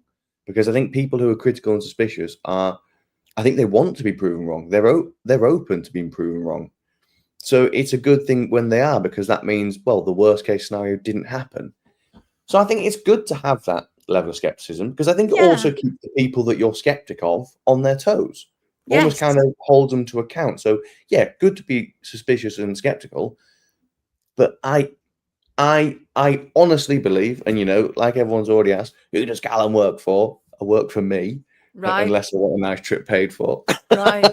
But like, you know, I work for me. I'm self-employed. I sometimes make a loss on a lot of my trips but I do it because I want to find out the truth and get an honest opinion for myself. So I personally believe that we're in for some at least better times, if not great times. I mean, the thing is that I'm, everybody knows who watches me, I'm politically homeless. I hardly trust anybody. But the reason that I was pleased about That's why Robert we're F. friends. Kennedy, yeah, the reason that I was pleased about Robert F. Kennedy is not necessarily because I believe everything he's going to say, but that his appointment immediately makes people have to talk about our health, and that has to be a good thing. Is literally the fact that he is there and has been appointed to this position, and you have, like I say, the BBC up in arms and the Sky News up in arms and the Guardian up in arms. Well, that already tells me that it might be a good thing, right? So I do think that I agree with Wade as well, and that is, if we are too suspicious, there is good reason. There is good reason because they've been crapping on us from a great height and telling us that it's raining, right? So that's really, really important. But do you also think, Callum, I'm just asking this journalist to journalist, do you think sometimes that you can be too close to a cause to see it fully? Maybe, yeah. You know, I'm openly a Trump fan. Yes. But I'm openly a Trump fan because I've seen the record he's had in power. But yeah, I think people could be too close, because it can often mar your judgment. I mean, you know, just look at people in abusive relationships that have gone abusive. They don't often see the abuse because, you know, they're almost like emotionally invested. Right. But it takes people from the outside to see. Good point. And then once they do finally see, they go, "Oh my God, it was there the whole time." But Good yeah, no, point. I think they can. I think they can, but it's not always the case. I mean, yes, Chris, I have to agree with you. I did also thoroughly enjoy the meltdown by celebs, pundits, and Oh wokists. yeah, We that haven't alone talked is to a good Callum thing. since that. That was fabulous because these are people who are actually actively engaged in creating a more draconian totalitarian society. So to see them absolutely breaking up is wonderful. This is interesting. Dr. Kim Pirelli says, ask him who he thinks Trump answers to. Who do you think he answers to? I don't know. I mean, I honestly think a lot of the time he's answering to himself. I mean, some of the things he doesn't say is so against the grain in the narrative where you think maybe he actually is too big to be bought. So, you know, and he says things like, you know, when I was at a rally the other day and, you know, he'd swear a little bit. I'm like, politicians don't do that. Normal people do that. Right. He managed to capture people, didn't he, with his character? Because, I mean, again, I've been a great critic of him and remain so. But I could also see how he was able to charm. He was like a snake charmer on stage. He was funny. He was quick. And he was actually very knowledgeable. All of the things, because obviously he's been portrayed as an absolute thicko, hasn't he? And again, that was an attack. And I think we have to be careful in the comments, right? And that is, we have to be careful not to become as bad as mainstream media and believe their lies. We have to try and be as objective as humanly possible. I think that's where they, you know, I think that's where we often get it wrong, because both sides can be extreme, can't they? Both sides can be extreme. But do you think, because a lot of people in here, well, I won't say a lot of people, it's a representative sample. Some of the people in here are very much that the issue of Zionism is absolutely utmost when it comes to Trump's presidency. But is that really, do you think, how the American people see it? No, not at all. So, like, you know, you remember, like, a lot leading up to the election, they talk about how the economy is doing really well. And I'd ask people, like, you know, is the economy doing well? And they go, no, absolutely not. They say it, but we're not feeling it. We are all poorer. And, you know, we're having to decide between this and that when previously we get this, that, and something else. So the American people, they remember a Trump administration where they felt safer because their country wasn't full of I mean, so a lot of the migrants that have come across under the Biden-Harris administration, over 13,000 of them are confirmed murderers. They have been imprisoned in other countries for murder. Over 15,000 of them are registered sex offenders in foreign countries. So they remember a time where this wasn't happening and they felt safer. They also remember a time where they felt safer because they weren't being sent to foreign countries to die for foreign causes. And they remember a time when things like insulin was readily available and very cheap, which is life-saving. I mean, I think big pharma are terrible, but you know, if your body's not making insulin, you need it. So that's got to be synthetically made, and they could afford it. And they remember a time where just the cost of living was cheaper. They could enjoy living their lives. And whilst the world might be a stage, well, if it is, well, unfortunately, we're all actors in it, and we've got to do our bit on stage. Otherwise, what's the point of being here? Play our part, eh? I get you. I get you. Callum, thank you for joining us. I did expect that we would have people who are angry and outraged and concerned. And I think there is a right to be concerned, because rightly so. Literally, we've been shown over and over again by politicians is they'll say one thing to get into power and they'll say another when they get there. Now, actually, the confirming of Kennedy last night that's ticked a box for me. And it ticked a box because there was a question whether he would be confirmed at all because of some of the things he was saying. Well, Trump has gone ahead and done it, right? So that's a tick box. And honestly, we can also hope, as some of the comments are saying, that some of these people with abhorrent opinions, right, they could potentially be changed within the administration. We have to allow for that as well. It's as if we don't allow for anybody to be able to change at all. Do you think that sometimes we're all a bit harsh when it comes to, it's like we lack hope, don't we? Well, exactly. I mean, you know, yeah, like you said, opinions can be changed, and wrong opinions can be formed with good intentions.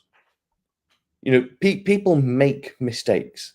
If you've got evidence of X, Y, and Z that might be false, but it's good to form one opinion, but actually the truth there isn't good, but you've only been given good information, then it's normal to then form that opinion until you're then proven otherwise, and you can openly admit, oh yeah, no, that is bad. You know, I used to be mega pro-vaccine. I thought vaccines were brilliant. We were told they were really good for us. I used to be pro-choice. I was told it was a clump of cells. And then, you know, having gone through all that, the abortion stuff myself and realizing how abhorrent it is and what it does, my opinion has been changed. So I think, you know, people can have the wrong opinion for the right reasons. And we have to, you know, at the end of the day, we're all human.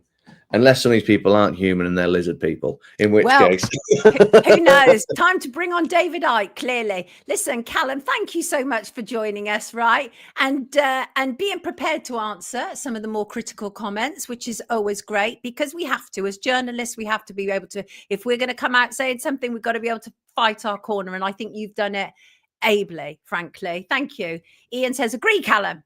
Agree. Right. He's on the right track to question things and change his opinion. Right. Got you loud and clear. Everybody, this is Callum. Are you the unconventional journalist, or there's some other kind of journalist? I got banned again, didn't I? No. So why do you keep getting banned from X, eh? Because it isn't like Musk's appointment, which we haven't covered. Just tell me this. Do you think, because even though Musk has been given a job, it's actually a non-governmental department, but do you think it is acceptable for Musk to be able to have a job which is actually answering to the American government while still running the biggest social media on earth? Do you think that's acceptable? If he does good work, then fine. But I think, you know, if he's not good, they'll get rid of him because there'll be uproar. And it's, you know, the beauty about America is that, you know, you piss them off enough, they have guns. Yes. So you've got to listen to him eventually. You know, like Kristi Noem's one of his people in his cabinet, North Dakota or South Dakota governor. One or two, you know, they had next to no lockdowns because it's an armed state, and she didn't agree with it. So they're like, no, you're not going to tell us. You're not going to. Yeah, I did think the monkey chip and brains. I think that That I've never quite forgotten that, and that is weird. Well, exactly. I mean, he's involved in all manner of dodgery, but is pokery, that just isn't he? him being really autistic and thinking he can do this, that, and the other?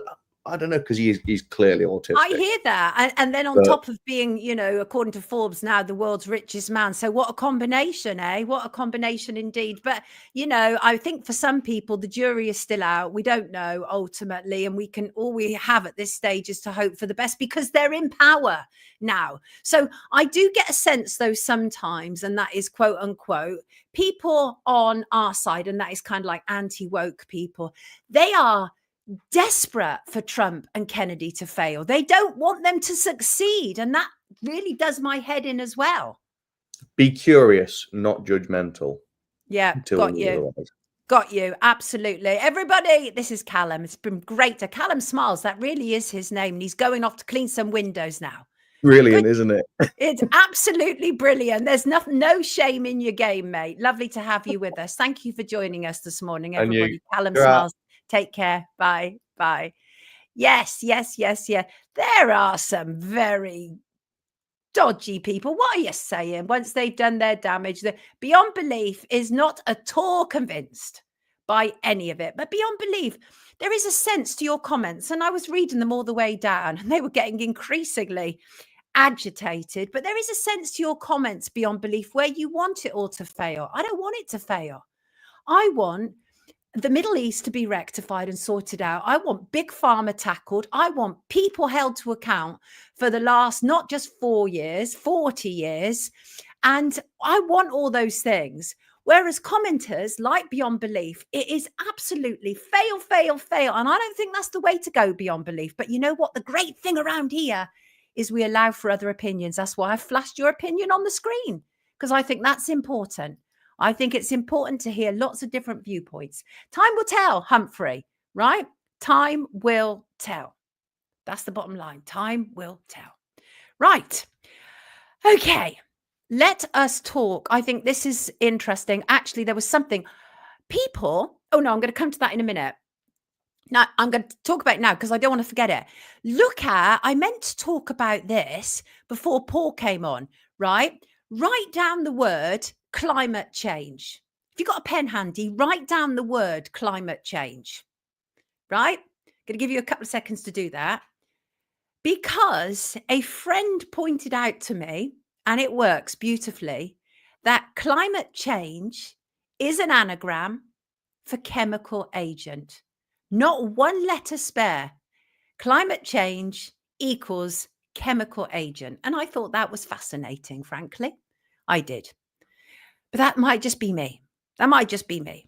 I want to move on. I want to move on to the continued questions over the death of former One Direction star Liam Payne. And I want to move on to that because a number of our viewers have contacted me, very well aware that I was following what had been said and, you know, that 3 people had been arrested. And the thing about me, as anybody will know, is I am absolutely prepared to amend my thoughts once I am given evidence to the contrary.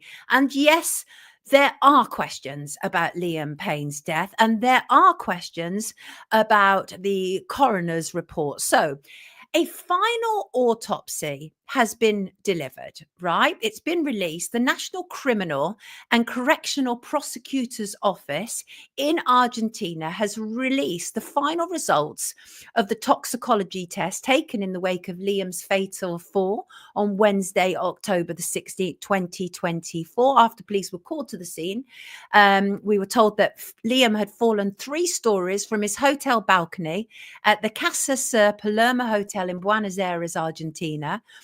Now, according to a translated copy of the report, in the 72 hours before Liam died, he had alcohol, cocaine, and prescription antidepressants in his system. And the report said that the toxicology report has already been shared with Payne's family, and that they had found that he had only traces of polydrug use based on, quotes, the complete toxicology tests on urine, blood, and vitreous humour carried out in a very short time. The report also ruled out possibility of Liam's death being a suicide. Authorities reported that he did not adopt a reflex position. Now, the point about a reflex position is that is a position that you would adopt if you were having a protective fall. If you were fully conscious when you were falling, you would, and I know this just from falling on the ground, how your body automatically goes into reflex to try and protect itself. Well, none of that was evident with Liam, which suggested that he may have fallen in a state of semi or total unconsciousness. Well, there must be question marks over that. If he has fallen from about, and it's high railings, right? So this is not just something you can just lean over and fall. No. If he's fallen in a state of semi or total unconsciousness, there are serious questions to be had here. And some of the reports that we've heard about Liam's death remain questionable. I get it. And I do understand that some people are questioning this. I've heard, I think Brian Harvey was saying this, that he'd heard the parents had asked for their own toxicology report. Well, I couldn't source that. So if anybody has a source for that, I would very much appreciate it, because I would like to look into this. Absolutely. Of course, we've heard about all this madness apparently before his fall, according to a hotel worker. The 911 call, we were told that Liam was intoxicated, seemed to be under the influence of alcohol and drugs, insisting for help immediately. That was the 911 call to the authorities. The call was made at 5:01 p.m. local time in Argentina. And that was about 10 minutes before Liam's death, right? Officials discovered about 25 injuries, including one to Liam's skull, which contributed, we were told, to the mechanism of death.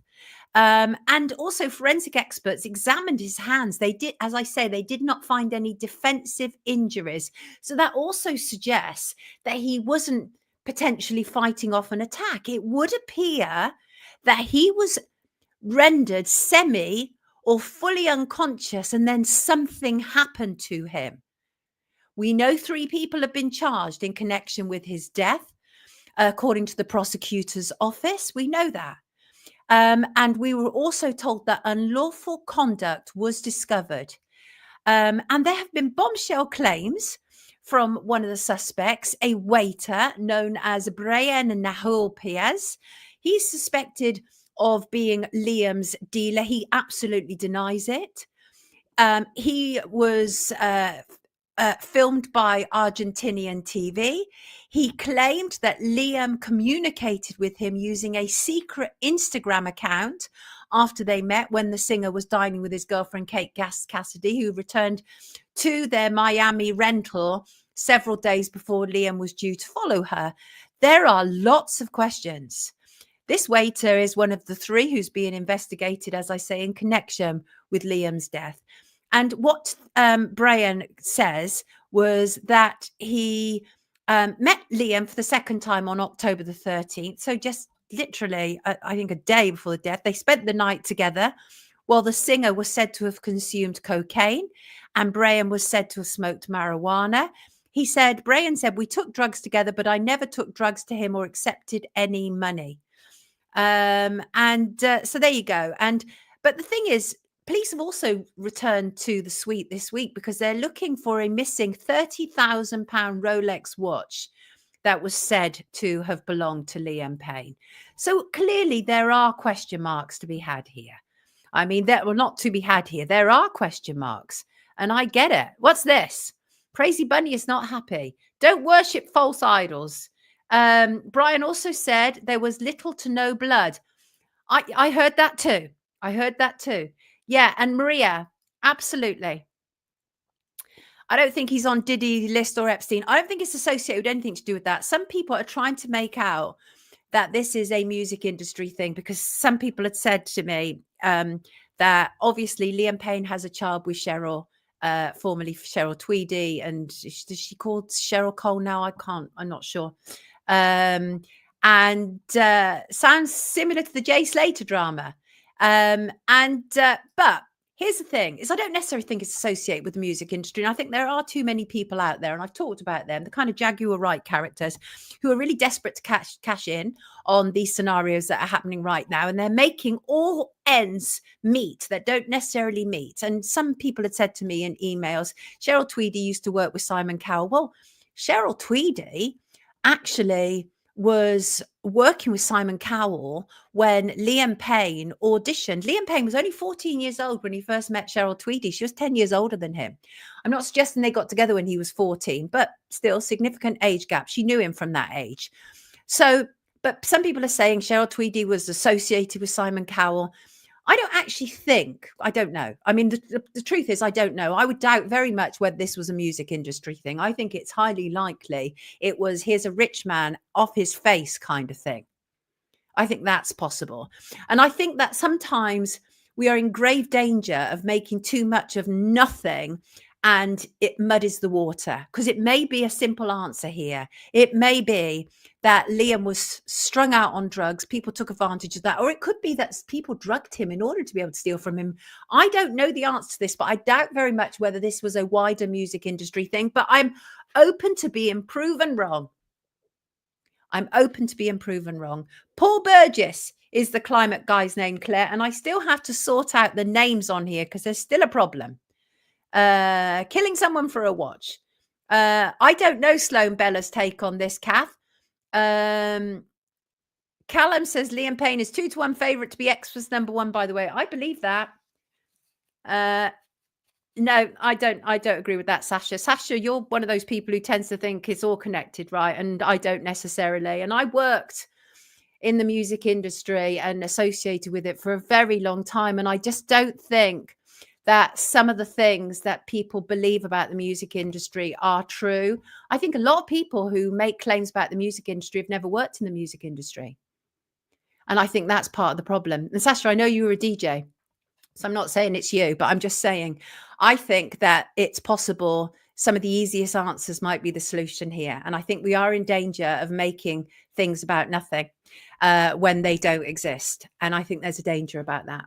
When I was 14, oh, right, she was the woman I fancied the most. Cheryl was always very good looking, wasn't she? She was a dancer more than a singer, obviously. Sasha, I thought you were a DJ. I was pretty sure. I mean, you are a DJ. You DJ. I've seen your videos. Anyway, yes, Wendy, I think it's important to have a balanced view. Otherwise, we lose ourselves, don't we? We lose ourselves to online gossip and at the hands of people who don't have a great deal of knowledge or information, but they like the attention that comes from talking about these situations. Yeah. So there you go. And what? MK was a DJ. She could tune in like God. Said, I don't know who you're talking about. What? No, he married some young girl. I have no idea what some of these comments are referring to. So there you go. It's open, isn't it? What happened to Liam Payne? It is really open. I am of the position at this moment in time, it's nothing to do with the music industry and everything to do with a young man who was in possession of a lot of money, including expensive jewelry and very questionable people around him. And honestly, my piece of advice to anybody who wishes to enter the music industry is very simple. And that is, do not get drunk in the presence of these people. Do not take the drugs that are offered to you. Keep your wits about you. Keep people who are close to you by your side, people that you can trust, because it's horrible out there. It is horrible. And there will be people who will come along and they will want to feed you drugs and drink because it makes you vulnerable.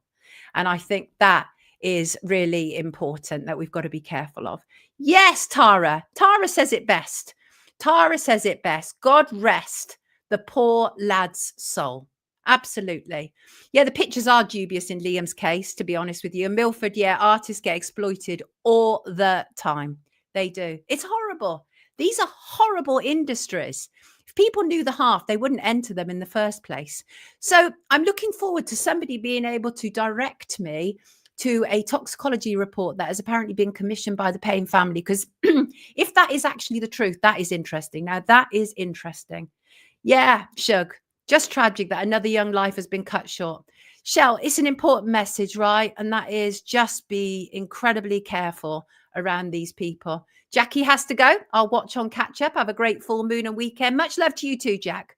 It is a dangerous business, Sasha. That's why we have to be careful about not flooding when things happen like this with supposition and lies. And there literally are too many people online who are making a killing out of lying about their knowledge about the music industry and the people within it. And they irritate me the most. They irritate me. That's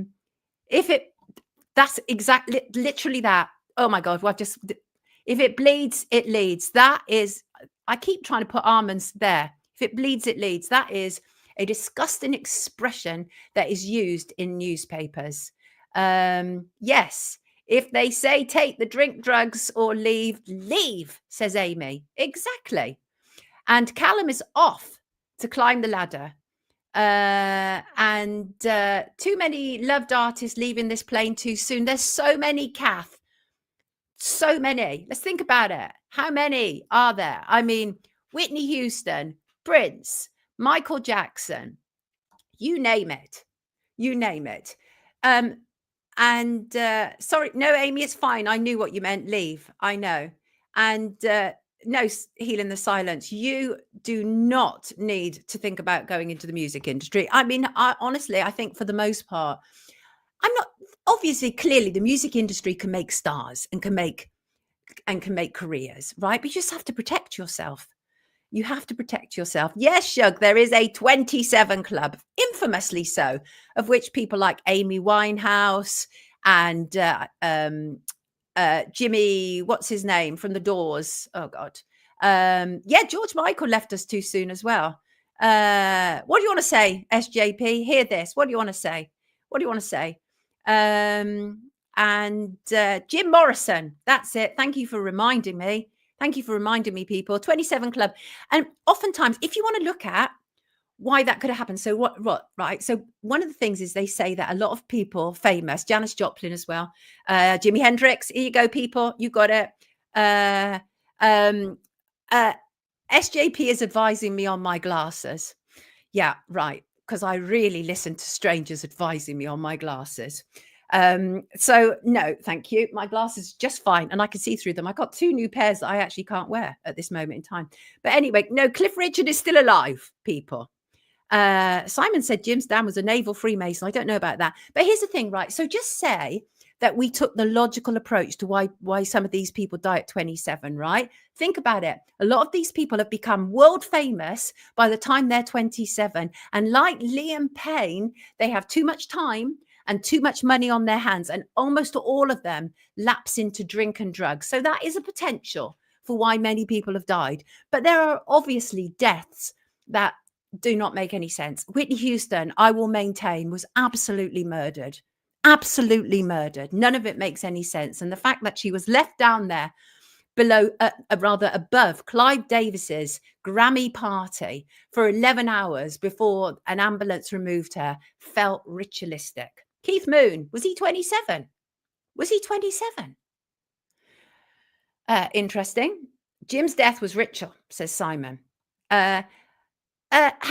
What? Kurt Cobain? Yes, Kurt Cobain. That's right. He was 27 as well.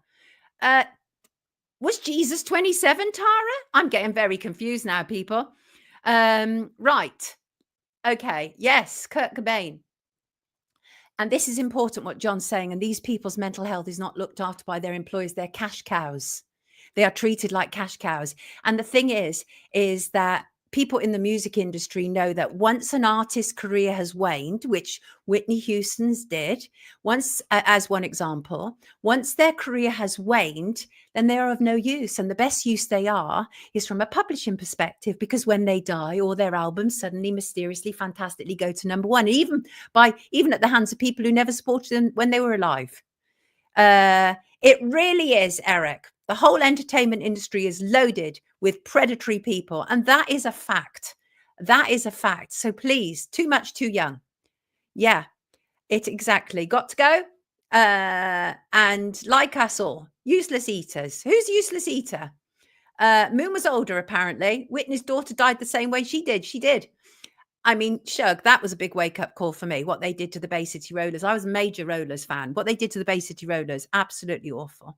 So absolutely horrendous. So, yes, I do know that murders happen within the music industry. But again, a perfect example is, Liam Payne, is that his solo career was absolutely floundering. They dropped him. His label had dropped him the week before his death. But you can bet that, and I've seen it anyway, that One Direction's music has had a resurgence.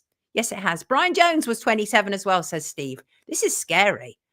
This is scary. It's okay. I forgive you, SJP. I forgive you. I think I'm fabulous, even with glasses you don't like, because I'm that kind of woman, right? It's okay. Hello from New Zealand, and hello to you. Oh my God, Tam was disgusting. What's this? Adele was a signed full-time musician for many years. It's a dark place, ruined my mental health. Bet you're safer out of it now, Adele. Really worries me. And let me move on to another topic, because I think it's in its own way it's related, and that is the very serious concerns attached to this assisted dying debate. I don't know anybody else out there, but I am very, very concerned. So this proposed law to give terminally ill people in England and Wales the right to choose to end their life, it's been published. MPs will vote on the bill for the first time on the 29th of November. A separate bill is under discussion in Scotland. I've been talking to doctors and medics about this. And actually, I think I can do no better than to quote, who I haven't talked to, Dr. Callum Miller on Twitter/X. He said, I am a medical doctor in the UK. We already have assisted dying. It is called palliative care. What they are trying to introduce is assisted suicide. This is fundamentally at odds with the medical profession. And I have to agree. And I'd also like to quote Dr. Angie, who I do follow on X, and she's great. She's a psychologist. And she said, I've been in favor of the assisted dying bill and individual autonomy over one's death. But the haste with which this bill is being pushed through is not conducive to rational debate. I'm very concerned about safeguards, and there is no provision for people with MND or MS. So at present, laws throughout the UK prevent people from asking for medical help to die. Okay. And what we have is Labour MP Kim Ledbetter. Her sister was the murdered MP Jo Cox. I've not been a fan of Kim Ledbetter since the get-go. She's a weird one. She's really weird. When they were talking about the death of her sister the day after, she kept smiling. It was weird. You'll see the video online. I'm not imagining it. And I found her odd. Anyway, she's introduced the terminally ill adults end of life bill, which could change the legal position in England and Wales. As I said, Scotland are tackling theirs separately. The conditions are: you must be over 18 and live in England and Wales and have been registered with a GP for at least 12 months. You must have the mental capacity to make the choice and be deemed to have expressed a clear, settled and informed wish free from coercion or pressure. You must be expected to die within 6 months. You must make 2 separate declarations witnessed and signed about their wish to die. And you must satisfy 2 independent doctors that they are eligible, with at least 7 days between each doctor's assessment. I'm not convinced. These are the same people who pushed through C19. Are you convinced? Do you feel safe with your health in their hands? And a High Court judge must hear from at least one of the doctors and can question the dying person or anyone else considered relevant. After the judge has made the ruling, a patient would have to wait another 14 days before acting. The proposals would have to be approved by MPs and peers before becoming law. This is the assisted dying bill. Tell me in the comments, what are your thoughts about this? Because it's really being rushed through. Exactly. Hospices are already in place. Exactly. I'm with you. They should fund hospices. That is exactly it. The main concern for me is politically motivated dying with medical professional sign-off. And that concerns me. really concerns me. Sean is certainly not convinced. Kath says it needs to be stopped in its tracks. And but this is all going through extremely quickly, of course. Who opposes it? Well, you have Paralympian, House of Lords crossbencher Baroness Gray Thompson is among those who are against changing the law. She said the impact on vulnerable people, on disabled people, the risk of coercive control, and the ability of doctors to make a 6-month diagnosis. And of course, you know who is in charge of, who is at the forefront of pushing for it, and that is broadcaster Dame Esther Rantzen, who has been diagnosed with stage 4 lung cancer. I don't need to tell people who watch this show the problems with Esther Rantzen. But she's at the forefront of this. She's saying, all I'm asking for is we be given the dignity of choice. So she's even using the word of one of the famous organizations, Dignity in Dying, right? The Dignity in Dying campaign has always been at the forefront of this. And you have cancer patient Nathaniel Dye, who has worked with Kim Ledbetter on her bill, which he said would let people avoid the worst case scenario of a horrific death. So here's the thing, and this is where it's very mixed for me, people, is... Oh, that's interesting. The Mencans. These are going so quickly. Yes, Gary. I think, Gary, this is it. Very emotive subject. I find it hard. And so do I. Because I've said this before. If I were in a car crash, if I couldn't walk, if I couldn't walk, I couldn't talk, I couldn't communicate. I don't want to carry on living. So where does that put me and my loved ones? My loved ones would be held criminally responsible should I decide to take my life. But Joanne, I mean, there are so many issues, right? Relatives are a concern where inheritance is involved. Yes. And Sylvia, some doctors are using emotional blackmail on elderly people to get them to sign a DNR. Exactly that during C-19 and probably still doing it. How can we trust them with this? Exactly. And this is the problem. Oh my God. Sean says, I already worry about fainting in hospital in case they whip my organs out. I did faint in hospital. I literally fainted in hospital. And I agree, TD. What's this? Folk are scared to talk about death. Yes, it's something we all will be doing at some point. So I'm concerned in all ways. I'm concerned that they're rushing this through, that this isn't allowing for rational debate. I suspect they won't get it through this time. That's my suspicion. Okay. But I think ultimately, I think Kat says it, you cannot trust them. And here, I always think, how will it be abused? And unfortunately, we have to think like that because we've seen what these people are like when they're in charge, right? What Matt Hancock did to the elderly. Criminal. Kicked them out of NHS hospitals, put them into care homes, left them there. Loved ones were watching their elderly relatives on iPad as they were dying. I don't understand how these people are allowed to continue. Yeah, Rockshot, it is. Organ harvesting is a real thing. And Katie is against assisted dying. What? Rachel, my friend's son dies because the doctor got a DNR mixed up with another patient. Are you kidding me? And Heppelwin is right. Look at Canada. It's murder. It is. And honestly, Christine, I think, is absolutely right here.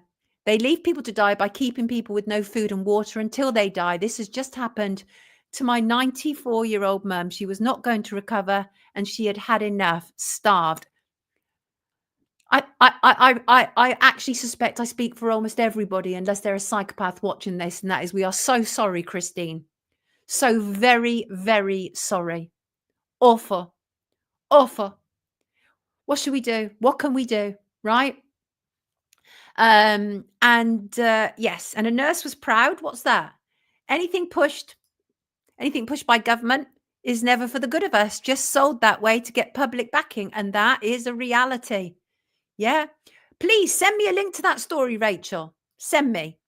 And I hope this is the case, that RFK will expose all that's taken place with COVID. These are the things I'm hoping for. I'm not naive. I expect the worst, but I'm hoping for the best. Okay. So the question really is there a place for euthanasia, or as they like to call it, assisted dying in the UK, because it's legal in places around the world. Obviously, Switzerland has been allowed assisted suicide since 1942. Its Dignitas facility began operating in 1998. You know who else is in Switzerland, right? Davos, WEF. Funny that. Right. Let me move on. I think this is a win. An application to use eggs for a posthumous conception has been refused by the High Court. I think this is a good move, right? The High Court has rejected a woman's application to use her deceased daughter's eggs for conception through surrogacy. I think that's sick. I understand the grief. Well, I don't understand. I don't ever want to understand the grief that mother has gone through, right? But I do understand grief. And grief makes you behave not always in common sense ways. But I'm sorry, even if your daughter had said she wanted her eggs used and then implanted for a surrogate so that you could then have a new daughter, it's not okay. You are immediately denying that child a mother. And some children grow up without mothers. My mum died when I was 11. That can't be helped. Some children are orphans. Those things are just horrible. But this is actively planning to do it. And that is a problem. Yeah, so many kids need homes and people do this crazy stuff to have kids. They have been cloning for centuries, Shug. You're absolutely right. Mental illness is rife, says Sailaway. Husband, maybe, but mother, that's just strange. Because you can see, can't you? Because the mother has lost her daughter. So she wants a baby, a replacement for her daughter. Obviously, you can't replace her daughter, but I think that would be the rationale behind it. But it's been rejected in the High Court. Sir Andrew McFarlane, president of the Family Division of the High Court of England and Wales, said in his judgment, despite my regret at being the cause of such further sadness and despite great empathy for her position, my conclusion is that the application fails on both the facts and the law and that it must be refused. I think common sense reigns in this judgment. It's just not right. Humphrey says too much spike protein. I know of it happening yes, it's troubling. Troubling. Very troubling indeed. I think that was the right decision. I think that absolutely was the right decision that was made. And I know that not everybody would necessarily agree with it, but I still think that was the right decision that was made. And I just want to talk a little bit about disinformation on social media, because I am genuinely concerned about it, genuinely concerned about it, right? And I think it's coming from both sides. And yesterday I took issue with one of those big anonymous accounts on Twitter actually made a claim that hundreds of British journalists and people had been visited by the police last weekend, right, for non-crime hate crimes. And I asked for a source because, seeing as the owner of Twitter, Elon Musk, tweeted it, I want a source for that, because otherwise that's scaremongering. But nobody could give me a source. And all people were pointing me to was the fact that journalist Alison Pearson of The Telegraph had been visited by the police last weekend. Anyway, a source was not forthcoming. And as I say, much worse, this, what appears to be a lie, was amplified by Elon Musk. Because why is Elon suddenly determined to terrorize the UK? That sends out a chilling effect. That scares people into not going out on the streets and protesting, not talking on social media. And that was why I wanted a source, right? Anyway, it wasn't forthcoming. Nobody could give me a source because there is no source to it, right? There was no source to it. And it's wrong. Right. Watching the BBC is propaganda. Yes. Well, sometimes being on X is propaganda, and it's full of people who are pushing it. And I got very angry about it. And in particular, with one person who I like very much, and that is former Olympian Sharon Davis, who actually leapt on it, completely misunderstood what I was saying. And I get on with her. I went to her house. I filmed her for my trans doc, and I do like her. I think she's brilliant speaking up in the gender debate. But she completely misunderstood what I was saying and assumed that I was talking about Alison Pearson. I wasn't talking about Alison Pearson. I was talking about exactly what Musk had tweeted, and that was about hundreds of people. Anyway, we ended up having quite a heated inbox conversation about it, during which time Sharon did acknowledge there was a misunderstanding about it, but she didn't correct it. So it was left on social media. I find that disappointing. Musk is amplifying lies and then big names like Sharon Davis are adding to it. That is not good. That is not good.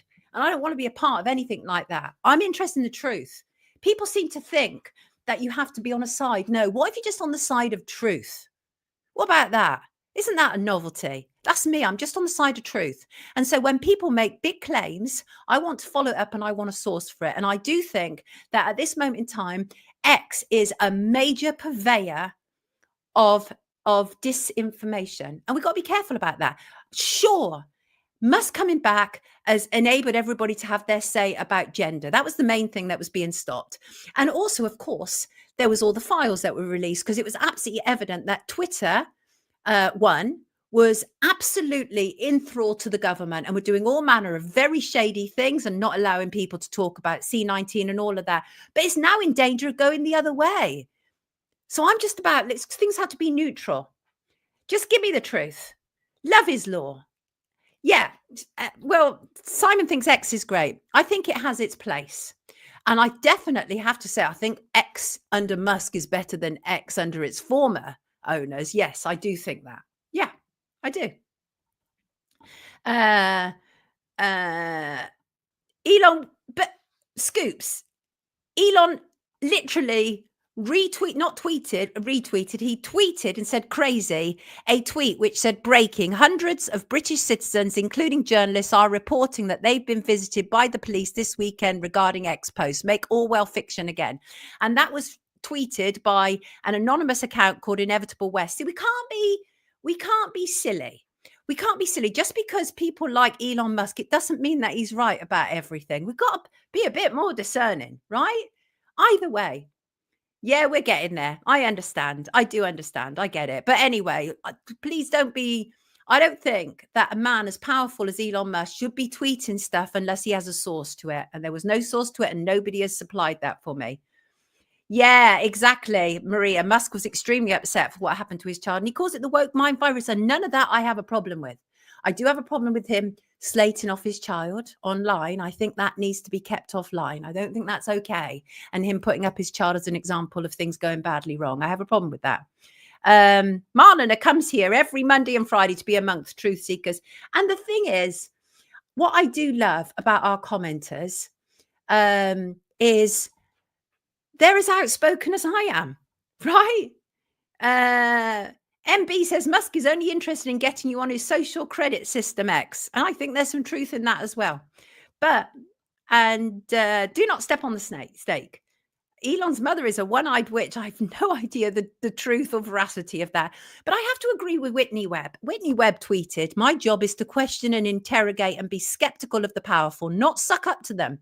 If you want the latter, there are plenty of other accounts for you to follow.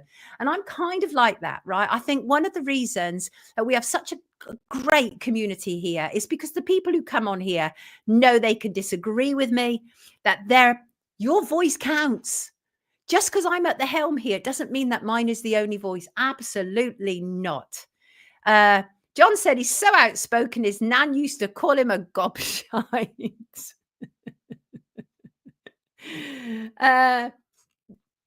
Dilip says Whitney Webb has integrity. Eric says don't suck up to Trump. I don't think I've ever have in my entire life or existence. Question everything and then question it again. Ryan Christian, I don't know Ryan, but I'm happy to invite him. No false idol worship. I did ask Musk for evidence, didn't get it. I've asked both of them for evidence. Nobody's given me evidence. No evidence. All I want is a source. Give me a source for the fact that we are being told hundreds of people have been visited by the police, because it's bad enough already, right? With what Keir Starmer is doing. We don't need people to over ice the cake, right? We don't need that. That is dangerous. The world is bad enough as it is. We don't need to exaggerate, whether that's about police visiting us, or Liam Payne, or Diddy. The world is bad enough as it is. Yes, it is. Thank you, Chella. I hope so. I want you all to be able to have a voice. I think that it's important. Dilip, I think James Corbett is fabulous. And actually, James and I have been trying to organise interviews for as long as I can remember. But one of the Christmas editions, I will try, because it will be pre-recorded, right? One of the Christmas editions. So that's when I get an opportunity to interview people like James, because our time frames are completely out, right? So hopefully I can get James on for a Christmas edition, right? Change your thoughts, change your reality. Everything is from the mind. It's why so many words end in meant. I like that. Yeah, see, Anne, I do agree with Anne. And that has been, to me, that's been proven, right? Elon is very trigger happy when it comes to posts about censorship in UK, trying to paint a picture even worse than how it is. Yeah. And that is the truth. And part of that is because despite his wealth or his influence or his power, Elon Musk has thin skin and is very petty. And the British government have been horrible about him. They've been trying to do all manner of stuff to X, and they didn't invite him to a summit that he's been at before. And I think he's just spagging back at them. I think ultimately he's like a frightened child a lot of the time. I do. Anyway, there you go. Right, moving on. Valencia 2030. Anybody seen it? Viewer Worthy's tweet. Check this out, people. Check it out. What do you see there? Valencia. Worthy points out, nice PR stunt there in Valencia, Agenda 2030. It is, of course, that poster that is across the street in Valencia. And I sourced it. And it was being tweeted by a lot of Spanish accounts, including governmental. And it is actually about the UN 2030 agenda. How interesting that was up and running in Valencia. And of course, it's all been, waterlogged, and very sadly, people have died. But yeah, nice spot, Worthy. Nice spot indeed. Well done. Well done. Well done. Well done. And let me just say, email from Jean. Jean says, I hope you're well. As a vegan of 2 years and not a crazy hippie tree hugger that we're still seen as by the majority, unfortunately, I've never been a fan of farmers, but this whole attack on their livelihoods by this obscene Labour government and the eventual push by psycho Bill Gates for people to reduce their meat and dairy intake concerns me gravely. As a vegan, ideally, yes, but no, the majority, especially males, reject this massively. And even the eating bugs thing repulses me. And I have to agree, as somebody who is a vegetarian and do my best to be a vegan, I think the attack on farmers is unconscionable because obviously they grow fruit and veg as well. So I agree with you, Jean. Even coming from our position where we don't want to eat animals, even coming from our position, we realize that this is an attack on people and our livelihood. So I completely agree with you. Thank you for writing in. And can I just say, BBC are now writing quite extensively about plane vapors. They're saying plane vapors, contrails are now creating climate damage. That is what they're saying. Of course, Wake Up viewers won't be taken in by any of this state gaslighting nonsense. And let's have a look at what Spencer has sent us. Look at the state of that. Look at the state of it. Here are a few photos I've taken of chemtrails over Langley, Berkshire, this time on Sunday, the 27th of October. That was a big spraying day, Spencer. As you can see, the trails look disgusting. This is a major threat to all humanity and must be stopped. Please share and use the photos to spread the word. We must all stand together on this. Best wishes, Spencer. I could not agree with you more, Spencer. I could not agree with you more. And can I actually bring up Bob's picture? I don't think I've Bob sent me a lovely picture of his dogs. You got lovely dogs, Bob. A lot of our viewers have dogs. I love dogs. Let me see if I can just bring up Bob's picture. Bear with me, Bob. Let me just see if it's just available for me to bring up. There it is. Let's try that. Bob's picture. It's just uploading. Let me just see if I can bring that in. Bob was out walking. This is at night. Bob was out walking his dogs. As a dog lover yourself, I thought you'd like to see them. So I've attached a picture of them. They are gorgeous, Bob. Anyway, the sky really struck me as odd. So I snapped a pic. The engineers are out crisscrossing the sky, going from horizon to horizon. It isn't normal. What do you make of that sky there, people? Kind of like the sky at night. This is not normal. Nobody can tell me any of this is normal. No, they can't. Thank you, both Spencer and Bob, for sending that. And also, as you know, I've said plug your small business here. And today's small business is from Paul Carden. And he's often in the comments. And he said, I've been running easy virtual assistants for the last 14 years, since shortly after I retired, age 50. The council tried to sack me and I won. It's a transcription company that transcribes audio and video files, and all work is sent and received online. We're so much better than the artificial intelligence option, which struggles with accents. Imagine you're a machine trying your utmost to understand a heavily accented Indian doctor talking English. That's where us humans come in. Thanks. No problem, Paul. I said that anybody with a small business who are prepared to stand up against the draconian assault on us, I will plug them, because I think that's important. And I will put a link to easy virtual assistance in the description. And on Monday, I'll have another small business for you. Let's make it a regular thing. Let's take care of each other, because I think that's really important. And just before we come to the last item, actually, no, I'm going to save that for Monday.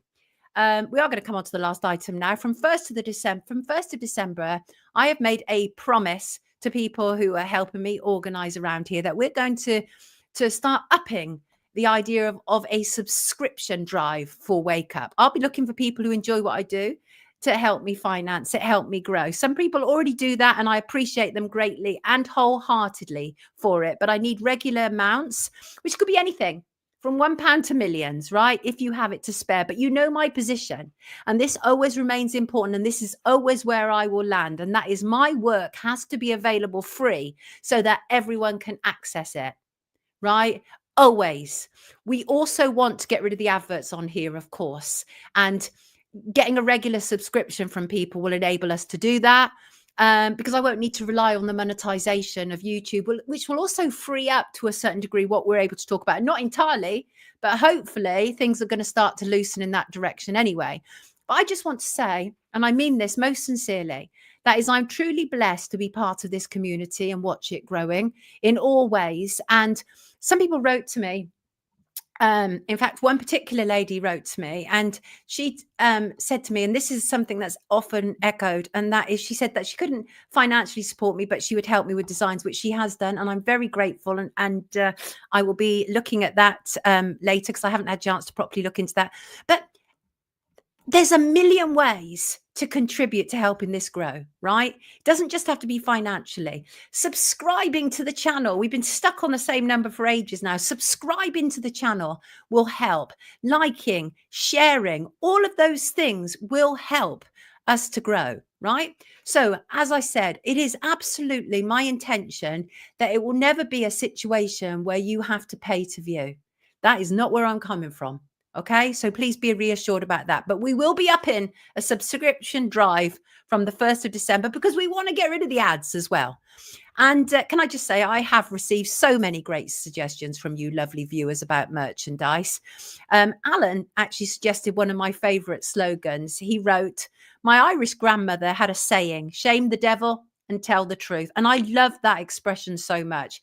And I use it often because I deal with so many devilish people, and it made me think about what the expression means to me in reality. And I realized it speaks to the importance of standing up and being counted, even in the face of troubles and fear and danger. And I wanted to talk a bit about that. The importance of standing up. It's a full moon today, and it is in Taurus the bull, right? Now, this is one sign that can certainly stand up for itself, and it will also get stuff done. So now is absolutely the right time for this conversation. There are numerous ways to stand up, obviously. You can stand up for others. You can be a whistleblower. And whistleblowers do it. They risk a lot, not least their livelihood. You can be an activist and campaigner. And you can fight against injustices, be that genocides or corruption, local or national. That is certainly a series of ways of standing up. Then what about standing up for yourself? Because you know what? Your voice counts. You may have been pushed around in your life, right? You may have been told that you're not worth anything, that your voice is not worth anything. And that may have made you hard on yourself, or it may have worked in reverse, right? And that is, you may have been bullied as a child and you have vowed never to experience that ever again. Standing up for yourself or others is not easy. It's hard. It often involves some form of confrontation, right? It upsets people. And that can be off-putting for those doing it, because it's not nice to have people peed off with you, but sometimes it is absolutely vital and absolutely necessary. Okay, I will challenge comments that are left here head on, and people will also challenge me head on. All of this is good, free flow of communication. I don't always claim to get it right, and sometimes I've literally changed my thoughts based on what has been said in the comments or what somebody has emailed to me. That's important. That's standing up. I've had people write to me, even people I've included today, who have said, I don't always agree with things you say. Great, because I'd be really worried that you were some kind of serial stalker if you did. And even saying that is standing up for yourself. And I admire it. And I have plenty of time for that. I really do. And standing up is an important aspect of some people's character. It's certainly an important aspect of my character. That's why I do what I do as an investigative journalist. But even if it's not your job, it's still important to do it from numerous perspectives, including finding it difficult to live with yourself when you keep stum. When you take the easy route, you know that plays on your conscience. You know it. It is difficult to stand up, but it also comes with the bonus of being easier to look at yourself in the mirror, right? Of being able to sleep well, of having good relations with those who matter to you. But when you don't stand up and you know you should, that stuff eats away at your soul. I don't care what anybody says, unless you're a psycho or a sociopath. Sometimes you have to upset people in order for positive change to be affected. Sometimes you have to tell people what you really think about them. Yep, sometimes you do. And that is all standing up. There are times when turning the other cheek is appropriate, but there are also times when you have to defend yourself loud and clear, and regardless what anyone else thinks about that. So I say, speak up, tell your story, even if your voice wobbles, even in difficult situations, even with bosses, even with colleagues, even with loved ones, even with friends. It's hard to confront people over their behavior, but sometimes it's the only decent thing to do. You know, sometimes people with bad behavior, they don't even necessarily know that they have bad behavior because they've got in such a pattern, and people have just gone, oh, well, that's just her. Well, no, it might not just be just her. So how about just saying, do you know that you always cut people off? How about just saying that? And I'm not talking about saying it publicly, right? And I'm also talking about standing up when you hear ignorance. If you hear somebody repeatedly be a bigot, a racist, a sexist, or just talk unpleasant stuff all the time, call them out on it. You don't have to do it publicly. In fact, I wouldn't advise you to do it publicly because people don't always respond well when these things are done publicly. But put them straight privately if you have to, right? And yeah, you might leave them bent out of shape, but so what? So what? You know, going quietly can sometimes be your biggest enemy. As a journalist, I often hear, and I have heard, about a criminal advice, right, about when dealing with a potential attacker. And that is, do not allow yourself to be taken to a second place, right? Now, if you ever find yourself in such a situation, only you will know the best way to deal with it. But I'm just sharing crime advice from people who understand the real life dangers of going along with something for a peaceful life. My point today is sometimes you have to stand up and be counted. It could well be for someone, even just one person. This resonates loudly and it feels timely, which is why my soul said I have to have this conversation. I felt compelled to share these words with you today. For me personally, it absolutely means something. My nose is running. You know, keeping quiet for a peaceful life is for nuns and monks. And unless you're one of these, speaking up could literally be your savior. It could literally save your life. What do you think about standing up in the comments, people? Talk to me. Talk to me. Well,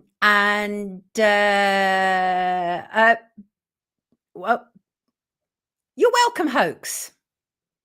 I'm going to boxing to train like Tyson. Good idea, Sonia. I have no idea what's going on. Stand up for yourself. Stand up and be counted, right? And I'm going to end with two quotes because I think both of these are really absolutely apt right now. And one was Albert Einstein, who said, if I were to remain silent, I'd be guilty of complicity. That's exactly my position. But the other one is Robert F. Kennedy, not Robert F. Kennedy Jr., the original Robert F. Kennedy. And he said, each time a man stands up for an ideal or acts to improve, the lot of others or strikes out against injustice, he sends forth a tiny ripple of hope. And of course, that applies to women as well. And that was an era when they just used men as a default position for everything. But the bottom line is this, and that is when you stand up and be counted, there could be somebody watching who you've just given the courage to do the same to. And on that note, I want to thank you all for being here today, for watching this on the playback, and because obviously not everybody can be here during the live chat. And I want to thank you all for commenting, for contacting me, for contributing in every way that you do. I love you loads, and thank you for challenging me, because I need to be challenged too. Hey, ain't no shame in that game, right? Listen, have a fantastic weekend. I will see you Monday as always. Take excellent care of yourself. Of course, thank you to my 2 wonderful mods as ever. Take good care of yourself, everybody. See you Monday. God bless you all.